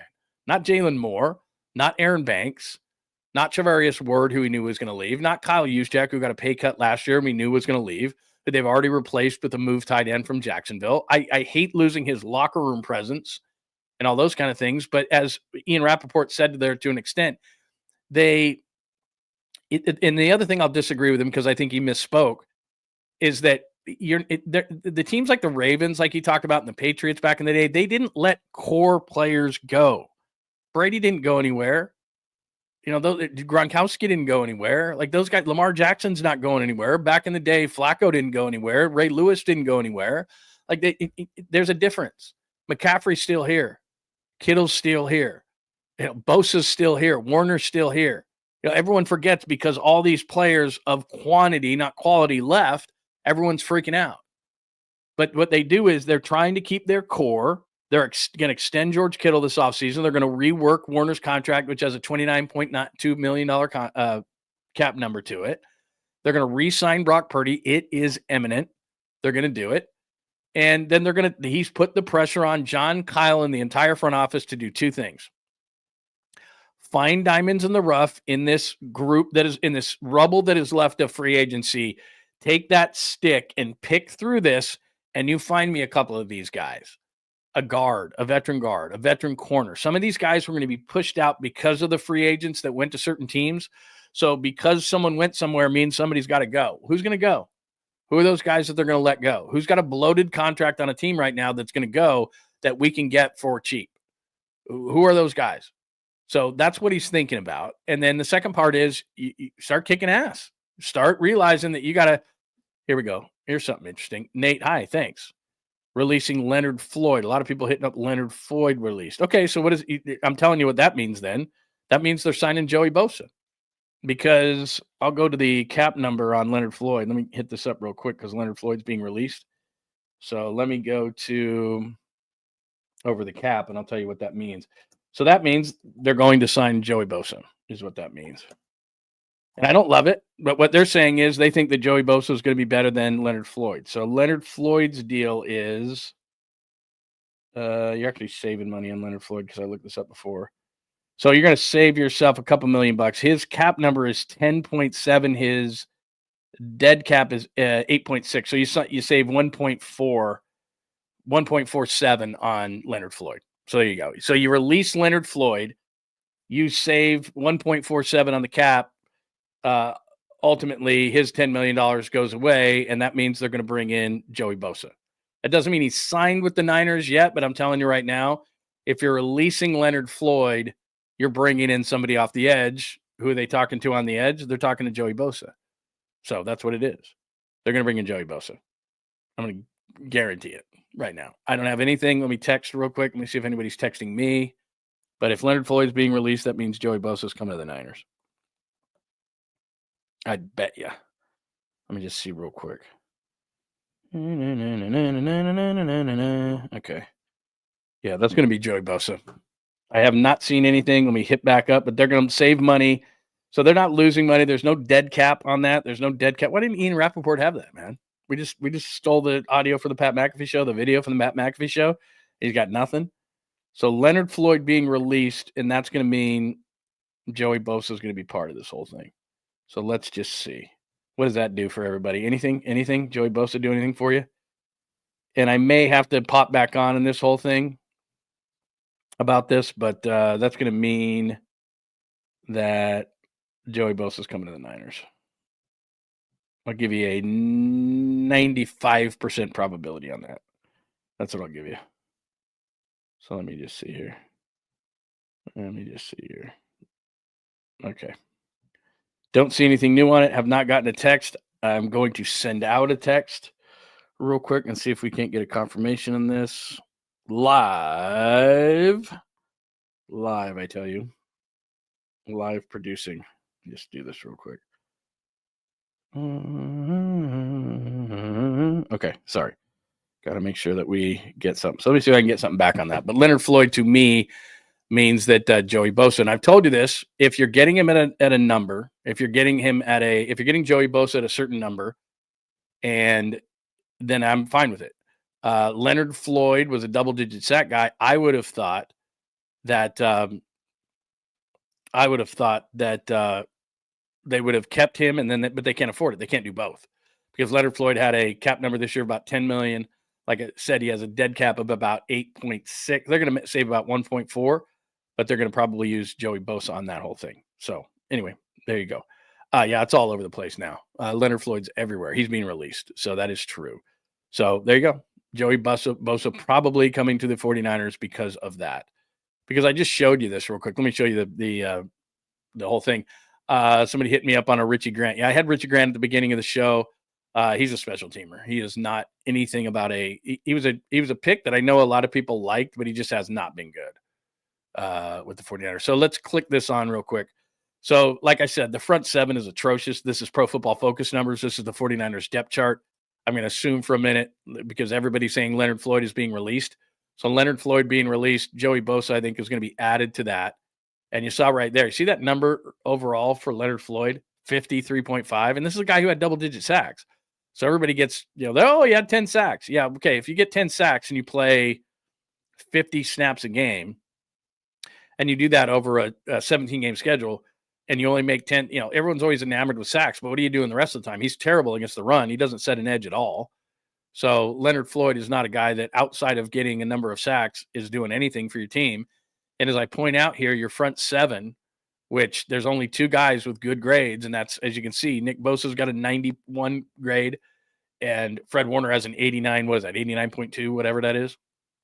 Those are great grades. The rest of your guys on your defensive line are atrocious, and probably what the Niners looked at is, look, Leonard Floyd got some sacks, which everybody loves, but there's nobody across from him, and if Bosa is going to agree to a deal that is 49er friendly and largely based on incentives, which I think it's going to be, and I'm just going to predict something, they're going to say that it's going to be a 1-year, $10 million deal, which replaces Floyd's number, and then they're going to put a bunch of incentives around it. And I'll tell you about, I've said this a million times, and I'll say it again, that Joey Bosa was the 72nd ranked edge defender, and it wasn't good. That 61.1 is the overall number. 67.4 is run. 64.8 is pass. 60.5 is coverage. Don't care about coverage. He's not going to be going backwards in this defense. But he's got to be more reliable. 49.6% of the snaps is what Joey Bosa played in. In the previous 3 years to that, as far as games, he played in 55% of the games. He played in 14 of the 17 games last year, but he only played in 49.6% of the snaps. So that's not good enough. But maybe the Niners see some upside. Maybe there's some explanation from Bosa's side. This is what was going on. This was the injury I had. I'm feeling better now. You know that he's going to add a lot as far as the locker room is concerned, if that is the case, if he comes. You just lost a guy like Kyle Juszczyk, so that matters. It makes Nick happy, one of your core players. That matters. So if it's a deal that Joey Bosa comes in at a certain number, then the 49ers could live with it. The only thing I would say, again, I've given you the numbers and you know how I feel about it. But the one thing I would say is, as we look at Dre Greenlaw and the players that they have lost, and I keep saying this, so if you're new here, I just want to reiterate to you that there's a lot of quantity that was lost, but not a lot of quality that was lost. But the one at the top there is Dre Greenlaw. And Greenlaw, to me, is the one. Like, so if Greenlaw is, that's almost $12 million. That's 11.3 a year. I don't know how it's structured. That's the big key to the whole thing is people think, oh, it's 11.3, 11.3, 11.3. It's probably a lot of money up front. There might be a dummy year on the back of that thing, an avoidable year on the back. I don't know anything about the contract. I haven't seen it. But just for the sake of our conversation, that's an $11.3 million a year contract. If Joey Bosa comes in around 10, then I'm thinking to myself, I would have rather have had Greenlaw because that's close enough. If that's the number, because they're going to replace Floyd's number with Bosa's number, with Joey Bosa's number. That's what it looks like to me. Maybe they're just letting him go to let him go. I could be wrong, but I would be shocked at this point if Joey Bosa wasn't coming. Because to let Leonard Floyd go, that's the position and that's the amount of money. It was a $10 million cap hit that was going to hit on Leonard Floyd. To me, I wouldn't give Bosa anything more than 10 as a base and then lots of incentives. And hopefully he's so incentivized that, he's getting 12 sacks, that he's playing good against the run. He's capable of doing it. It's just injuries have robbed him of it. He's going to be 30 in July as Joey Bosa, and I think it's a problem. But that would be my only major problem is I would have rather have Dre Greenlaw. If you told me Dre Greenlaw or Joey Bosa, I'd rather have Dre Greenlaw. And if you're going to pay Joey Bosa close to that number, then I'm like, why don't you release Leonard Floyd yesterday or before free agency started, knowing that Dre Greenlaw's number was going to go past that? The difference becomes Dre Greenlaw's still coming off an Achilles, which nobody's talking about. And maybe the 49ers, who have the doctors that have looked at it and did the work, maybe they're not comfortable in giving him that money. We haven't talked about that. And again, to kind of reset this for the millionth time, Afunga, they have a replacement. Ward, we knew was leaving. Moore's ridiculous. Banks' money is more ridiculous. Mitchell's injured. Juszczyk writing was on the wall, and they replaced him with Luke Farrell. So I don't know what everybody's freaking out about. There's no core player outside of Dre Greenlaw. There's not a core player in that bunch because Ward wasn't coming back. You could have said, Ward, we'll give you 3 and 80. He doesn't come back. His wife wasn't going to come back here. So, but I would imagine that Joey Bosa is probably coming to the 49ers. That is going to be the next thing to drop here. Let me see here. I'm just here to dispel rumors. That's all. So Leonard Floyd gone. Yeah. 1 year with the 49ers. Okay, let's see. Let's see if there's anything else, if they have anything like that. 8.5 is what Floyd said. I said 10. Had 8.5. But overall, his numbers were not really good. Some people are saying that there's a proposed trade out there, Ayuk to the Browns for corner Craig Newsome and a pick. Again, look, if you're trading Brandon Ayuk, I'll continue to say this. You're trading him at the lowest possible level that you could trade him at as far as the stock goes. You're going to eat $18 million in cap money, which you already have 65 on the books. It's going to be offset by a salary, but you're going to go minus 11 million overall on that. 18 cap hit, salary offset, so it's going to be 11. Maybe they're just that pissed off. Like I said, I don't think it's going to happen, but maybe they're that pissed off about the Ayuk deal, and they just want to get rid of him.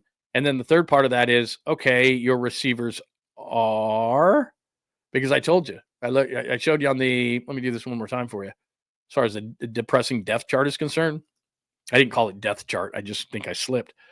But if you look at the wide receivers there, Pearsall, hopefully as a first round pick, he can improve on that number. That's a terrible number. But then you have Juwan Jennings, and I like Jennings a lot, but he's a 4.72 guy that is, he's going to have to go up and get balls. You don't have anybody on your roster if Ayuk is gone who can really get open against man coverage. I know that Jawan Jennings is always open because of what he can do, but Pearsall's not proven. So all of a sudden, as you look at the needs that you have there, and again, I'm expecting Joey Bosa to now sign with the 49ers, that Leonard Floyd has been released. But your front seven, I've said this all morning long, is atrocious. You need a safety. You look back at Jair Brown, he makes me nervous. You probably need a veteran corner. You look at the center guard combination, and I wasn't going to pay Banks $4.77, but you got to get somebody there. And if you add Ayuk to that list, then that's just another need.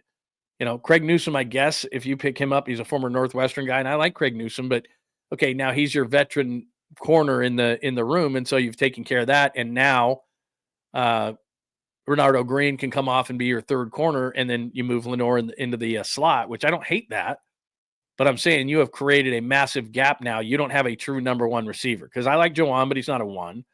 Pearsall, you're hoping can be, but that's an if. And so now you got to go out and get a number one wide receiver in the market. And is there anybody like that around? I mean, Cooper Kupp is going to be released by the Rams any day now. There are rumors, because he's from the state of Washington, that Seattle is going to go after him. So there's that. So I could see Cooper Kupp going there. But Cooper Kupp at this point in his career, I mean, I don't mind him.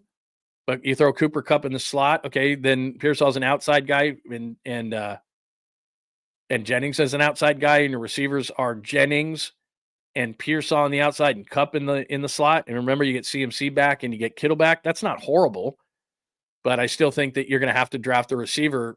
I'm not going to say high, but okay. Did I get a deal? And I didn't see it?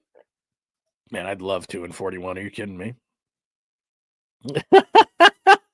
Send that to Papa. He'll want to know. He'll come up with some kind of a thing.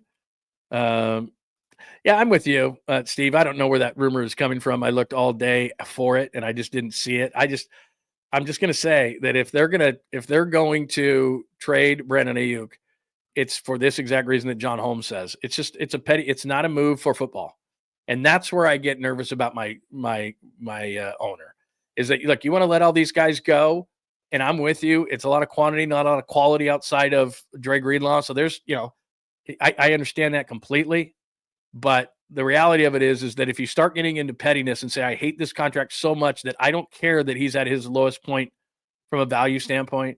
I don't care that we have no wide receivers to catch the football. I don't care that we're going to take an $18 million cap hit for him not to play for us, along with Javon Hargrave, along with Deebo Samuel, along with Eric Armstead, along with Javarius Ward. All these guys who are getting paid not to play for you this upcoming season. Just throw Ayuk on the pile. That's a personal issue then it becomes. That doesn't become an issue of let's do what's best for the football team. And then that's what Jerry Jones does, and that's what bad owners do. They get involved in the whole thing. And the best thing about Jed York over the last number of years is he hasn't been involved. I'm not talking about it from a financing standpoint. If Jed says the line is Dre Greenlaw, I can live with that. That's fine. That's still a football decision. If you take into, as what John Holmes said, a petty move, it's a petty move. You're just saying, I hate that guy, and it's not a great time to trade him, none of those kind of things. But that becomes something where I'm like, Garendo is just not a good enough blocker. I mean, that's just what it comes down to. Garendo is barely learning the position. And remember, Garendo was a wide receiver. That's why it's taken him so long to this thing, is he's big and he's fast. He's not a blocker. The guy who's going to take over for him is Luke Farrell, the guy that they signed from Jacksonville. Like I said, he's not a receiving tight end. He's a third tight end. He's a move tight end. Those plays that they had designed, and they'll put him in the backfield as a fullback. Those plays that they ran, third and short last year, and they were unsuccessful. That's why Juice is leaving. I like Juice, man, and I don't want to badmouth him out the door. Great dude, Harvard educated, always incredibly nice to me when I interviewed him on numerous occasions. Remembered my name, like just a really cool dude, man. I like him. But it wasn't enough that he was a great locker room presence. It wasn't enough that he was a great locker room presence. And that's what it came down to, is he's not a great blocker in the hole. They don't throw the ball to him enough, even though he's wide open a lot. He doesn't run the football. So what is it? We say this back to Office Space. What would you say you do here? Well, I'm a great locker room guy, and I'm not a bad blocker. Well, they're going, okay, well, I can get Luke Farrell to do that, and he's younger. So I'm just saying. me go to some supers just because they're outstanding. Lost Crew 1 says, "Oh no, we suck again."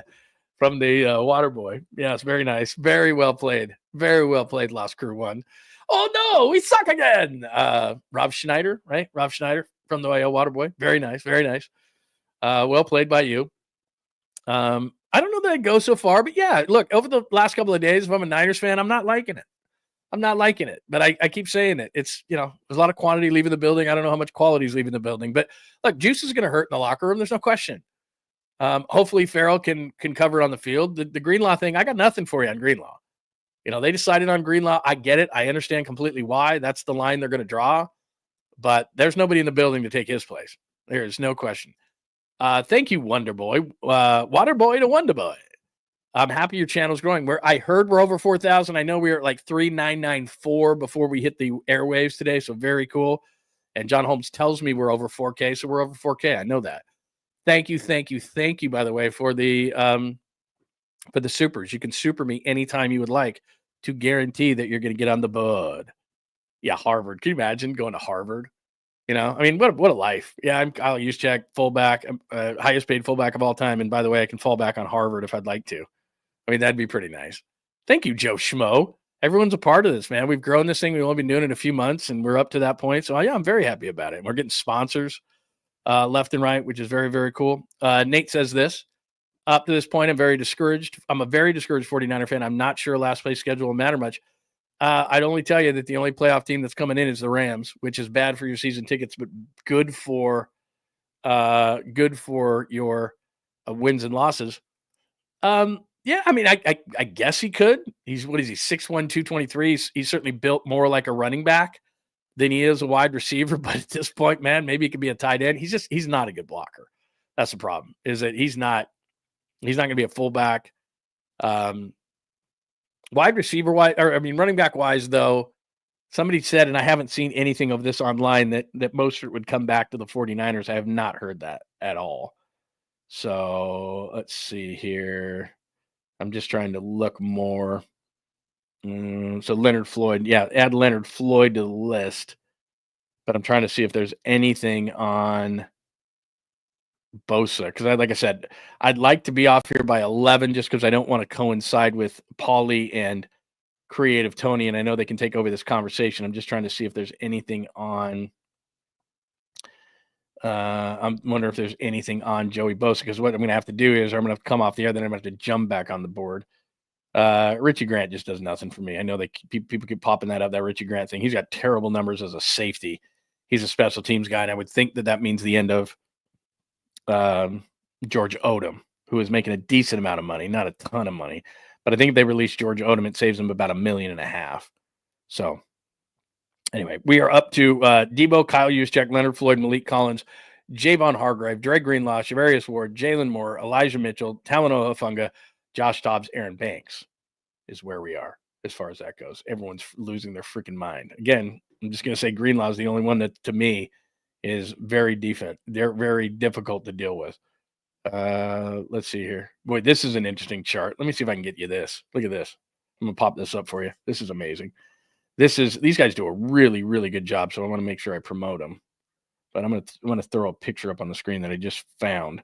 Doing a lot of ad-air producing, but a lot of stuff's happening today, so I got to do this on the fly. But these are my guys from if you're on social media, make sure you hit them up. SF Data Niners at SF Data Niners. Let me send this to you because this will show you. And here's the thing. Everyone's going to freak out. Look at all these guys they're missing on their defense.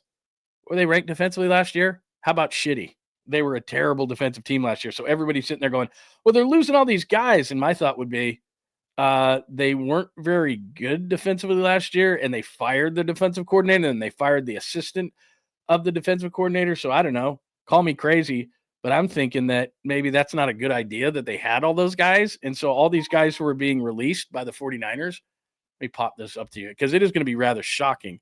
Because like I said, offensively, they're going to score. All right. Brock Purdy, I popped up Ian Rappaport, who said it's not imminent that there's a contract for him. Yes, it is. He is going to sign. So this is tremendous right here. Wes says, where is it? Because it moves so fast that I try to click on these things and then they're gone.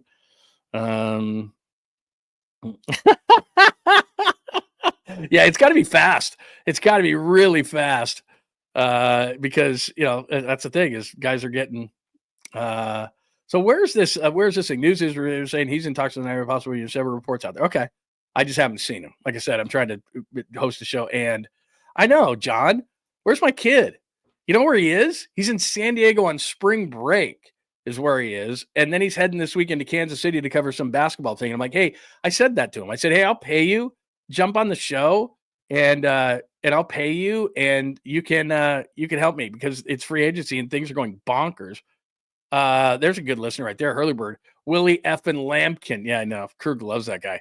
He's 5'10", 290, and he wants him to be a fullback. Although, I mean, the guy, like at the Senior Bowl was holding all that. It was really, really good. Are you crushing beers because you're depressed about the 49ers? Is that what you're doing? Let me pop this up. I'm going to pop up a picture for you because I just took the picture. So this is, first of all, their defense sucked. So if this was number one defense, it would be totally different. But their defense was terrible last year. So I'm not really upset about this. But let me see here. I just popped this up. I got to find it. I got a lot of pictures that I put up today. So let me cancel that and do this. Because this will give you kind of an idea of what they're losing now that they've released Leonard Floyd. If you're just joining us, look at this. This is my friends from SF Data. Take that for data. SF Data, they do a good job on social media. So this is their starting defense in snap counts per week. Bosa still here, Hargrave gone, Collins gone, Floyd gone. So 3 of their 4 guys, the main defensive linemen are gone. Greenlaw gone, Warner here. Lenore here, Ward gone. Yadam, he's going to be gone. And Renardo Green. So look at that. Look at that. That's their defense, which sucked last year, by the way, just to let you know. But Hargrave, Collins, Floyd, Greenlaw, Ward, I don't expect Yadam to be back. So that's 6. Green is going to get major snaps. Green, Lenore, Warner, Bosa are going to get snaps. So that's amazing. How did that tan body thing get up there? Let me pull it. I have no idea why that got there. Then there's a Mustafa. Okay, so there we had Mustafa covered up. So Mustafa, Green, Lenore, Warner, Bosa, 5 players. Somebody's calling me right now. Don't they realize I'm working right now? So 5 players from last year's defense will get major snaps. And you can see right there the grid, 50%. So if you got a red there, you played a lot of snaps. If you got a green there, you didn't play a ton of snaps. So there you go. So Bosa and then major in the middle there. He had some injuries, whatever. So, like Greenlaw, for example. See, that's hard to replace. See all those red? That means he played a ton of snaps. Or, missed a ton of snaps. I'm sorry. Yeah, played a ton of snaps. He didn't play anything last year. Played the one game right there in the middle where he got the yellow snaps, 34, and the rest. So, red means you didn't play. Yeah, that's right, because Hargrave was hurt. So you see Bosa there. Bosa play, hurt. Hargrave play, hurt. Collins played a lot. Floyd played a lot. Greenlaw didn't. He was hurt. Sorry, I screwed that up. Lenore, a lot of snaps. Ward, a lot of snaps. Let's see. Red means you're not playing. Look at Hafunga. Yeah, let's give Hafunga 3 and 45. Nope. See all those red? Not playing. Mustafa played a lot as he started to get better. So there you go. So that's what I mean. Injured guys. Hey, give me $45 million. And the Niners are going, see all that red? Don't like red. Red is bad. Red means you did not play. So you're seeing the red there. Ward's issues were not injury related. They were personal. That's why he's not coming back. So anyway, that's a pretty telling graphic right there. Hargrave, Collins, Floyd, Greenlaw, Ward. I don't expect Yadam to be back, and Hafunga, all gonzo. And that's what the defense looks like, a graphic of the defense. So way to go, guys. SF Data Niners. SF Data Niners. Put that up there. That's good. That's a great graphic. That tells you exactly what you need to know. Well done by those guys. Let me get this out of my face here. Get out of here. Get off my screen. Get out of here. Get out of here. Hold on a minute. I must have left and I didn't take it off my screen. What's going on with me? There we go. I can get that off. There we go. Sorry.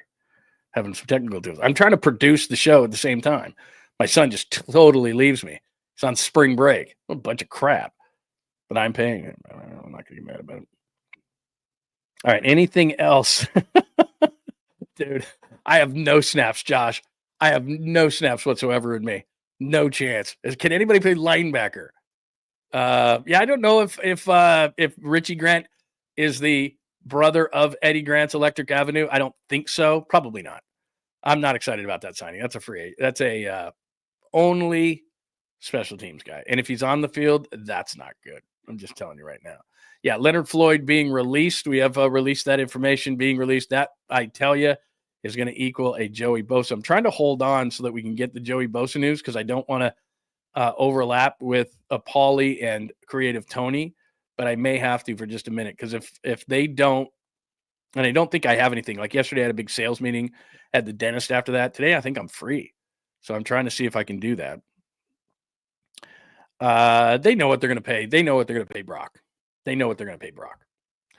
Let's see. Brosas. Somebody used my NOSA for Bosa, but I think that's going to happen. Brosas. I think they're going to do that. Don't know if his wife makes more with those jackets, although what did she pay? I mean, I'm sure Taylor probably gave her a few bucks for that thing. I mean, probably a fair amount of money. All right, what else do we got? Nothing?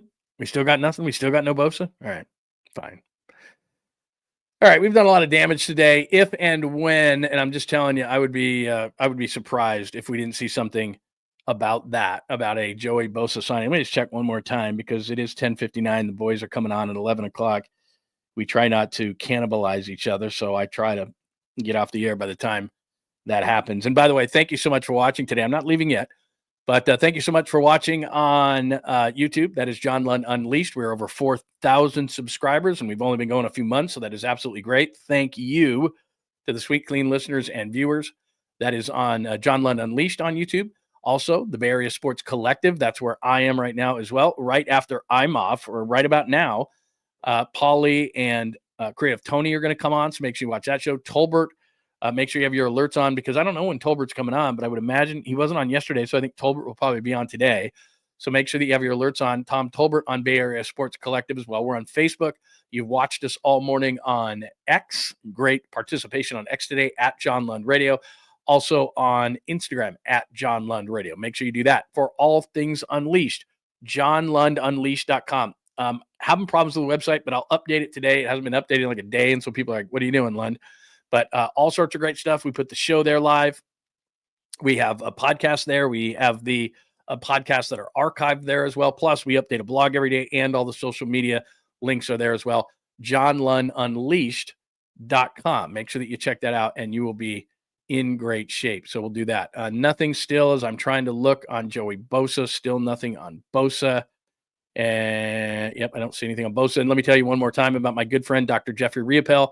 Riopel Cosmetic Surgery and Laser Center. It's in San Ramon. I'm telling you, it's worth the drive if you're not near San Ramon. Now, if you are, and they do all the normal things that you would expect out of a cosmetic surgeon and laser center, and they do it at a really high level. But the thing that I'm talking about right now is I tell you, the reason I can sit here without a break for 2+ hours and talk Niners all day if I needed to, or Warriors, or whatever is the hot topics of the day. And look, the Warriors are rolling right now, and Jimmy just had a triple-double. But Riopel, it is the testosterone therapy that I'm taking. No, it's not steroids. It's testosterone therapy because you get a little bit older, you have trouble losing weight, you're tired, you're lethargic, you got a little brain fog going on, and you're thinking to yourself, what's going on? You're getting older, bro. And so what they do is this testosterone therapy is absolutely phenomenal. I feel great. It's a one-time procedure. It takes you maybe 30 minutes, and you're going to be set for like 4 or 5 months. Price is great, and you're not going in, because I've had testosterone therapy in the past, you're not going in and you're not getting a shot every day or anything like that. It's really cool, and it just takes minutes, and Dr. Riopel is the best. So Dr. Riopel, if you click on that QR code right now, you can make an appointment and just ask him. Tell him I sent you over for the testosterone therapy, and you got questions on it. It is going to change your life, and I'm not overselling that. It's just you're going to feel awesome. You're going to feel like yourself again with the testosterone therapy with Dr. Riopel. And then what my wife is doing is she's doing the stem cells treatment. So her shoulder, her elbow, and I've done, I've done the PRP with their spinning the blood, that kind of stuff, and it works okay. But the stem cell is a game changer. So she does a lot of stuff where she's icing and things like that with the elbow and the shoulder.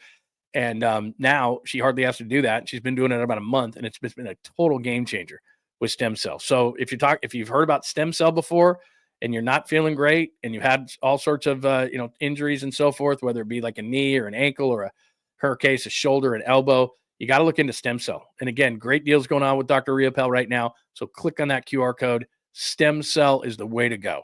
You're going to feel amazing with Dr. Riopel. So check him out today. There is the QR code right there, and you can make the appointment. It'll take you right to the website, Riopel Cosmetic Surgery and Laser Center. My good friends in San Ramon. Check them out, whether it's testosterone therapy or the stem cell or anything else you're looking for. Cosmetic Surgery and Laser Center. They do all the stuff that you're looking for to make yourself look better. That is Riopel Cosmetic Surgery and Laser Center. Wanted to make sure that you knew they were a fine sponsor of the program. All right. Do we have anything on Bosa, or is that it? Or am I going to have to pop back on here? Are we going to have to pop back on for Bosa? Because I'm guaranteeing you, with Leonard Floyd's replacement, that's going to happen. Let me see here. Boy, John Holmes, you're now you're talking. I'd be down. I am ready. No, I'm not on the clear. Where's this? Man, they go so fast. There you go. I'm not on the clear. I am not on the clear. All right.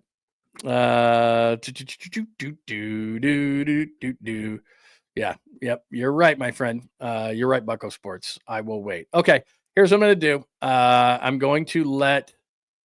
Yeah, I've heard that. That's what it is. A bidding. If they're going bidding war, they're going to lose the bidding war. I can tell you that, Steve. They're not going over on the bidding war. I think we know that. So anyway, there you go. All right. Now, I'm not out of gas. I feel great, but I just want to make sure that Paulie and Tony, that they've got their stuff going on. So I want to make sure that I don't cannibalize this whole thing. I beat Larry to the punch on there. You tell Krug right now that I already reported that. Right, the minute that Floyd got released, I go, that means Joey Bosa is going to be a Niner. So you tell him that right now. I'll text him that right now. As a matter of fact. In fact, I just texted a couple of people. Let me see real quick. See if we got anything back on Joey Bosa confirmation before I leave. Because if I leave, then I'm going to just have to come back on. And that's what I'm going to do. Okay. Don't have anything new. Oh, wait a minute. Okay. All right. Nothing on Joey Bosa. All right. Tell Krug. Get back in his room and tell him that I beat him to the punch and he can't be taking my stuff. Because I already knew about that. I love Krug. He's the best, man. All right. That'll do it. I will let Creative Tony and Paulie take it the rest of the way and see what they've got going on. Please, please, please stay on Bay Area Sports Collective. Those guys are on. Tommy will be on later. And you know this, and this is why you have your alerts on, both on Bay Area Sports Collective and John Lund Unleashed. If and when, but I'm telling you when, not if, when Joey Bosa becomes a 49er, I will jump on and we shall discuss. So keep those alerts on, okay? Keep those alerts on, and I'll jump right back on for an emergency show when, and that might be within just a few minutes because they just released Leonard Floyd. And remember, when somebody asks you about the panic of the 49ers, quantity left, not quality. Although Dre Greenlaw, that's a problem. All right, one more look. Because I know the minute I say that I shut this down, it's going to happen. I just have this feeling. So I could be wrong. But let me just double check. Let me double check that there's no big rumor coming on, because I can't believe that they would release him and then not sign Joey Bosa like almost immediately. So, but I don't see it. Anybody seeing it? Because you guys are doing a better job of it than me. Let me just double check one more place that I look, and I haven't gotten. The Niners just did a thank you to Leonard, even though he only played 1 year. Okay. Yep. Okay. We'll let you know as far as anything goes. Haven't seen it. Okay. Here's what we'll do. We'll jump back on if we need to for an emergency show. Just things that happened today. Leonard Floyd gets released. Richie Grant. That's not a big signing to me. The safety. He comes aboard today as well. So a bunch of guys, as we already talked about a million times, have been released. We're waiting on some Joey Bosa news, but I will jump back on if and when that happens. Bay Area Sports Collective, go right to Paulie and Creative Tony, and we will talk a little bit later. Thank you so much for a bunch of different reasons today. Thank you for getting us over 4,000 in just a few short months. Thank you. Please tell your friends and enemies. Do that for the show, please. I really appreciate it. Give us the thumbs up really quickly and make sure that you're also subscribing on Bay Area Sports Collective. Thanks for watching today on X at John Lund Radio, on Instagram at John Lund Radio, on Facebook as well. And I will probably see you in just a few minutes after the 49ers sign Joey Bosa, about 30 seconds after we go off the air. Have a great day, everyone. I think we'll be talking soon. Thanks for hanging out with John Lund Unleashed. We'll try to be better next time, though I wouldn't hold my breath. Please like and subscribe on the John Lund Unleashed Pod YouTube channel. Watch live shows weekdays at 8 a.m. on YouTube, Instagram, and X. And make sure to have your alerts on for shows throughout the day or night. All things Lund can be found at johnlundunleashed.com. johnlundunleashed.com. Goodbye!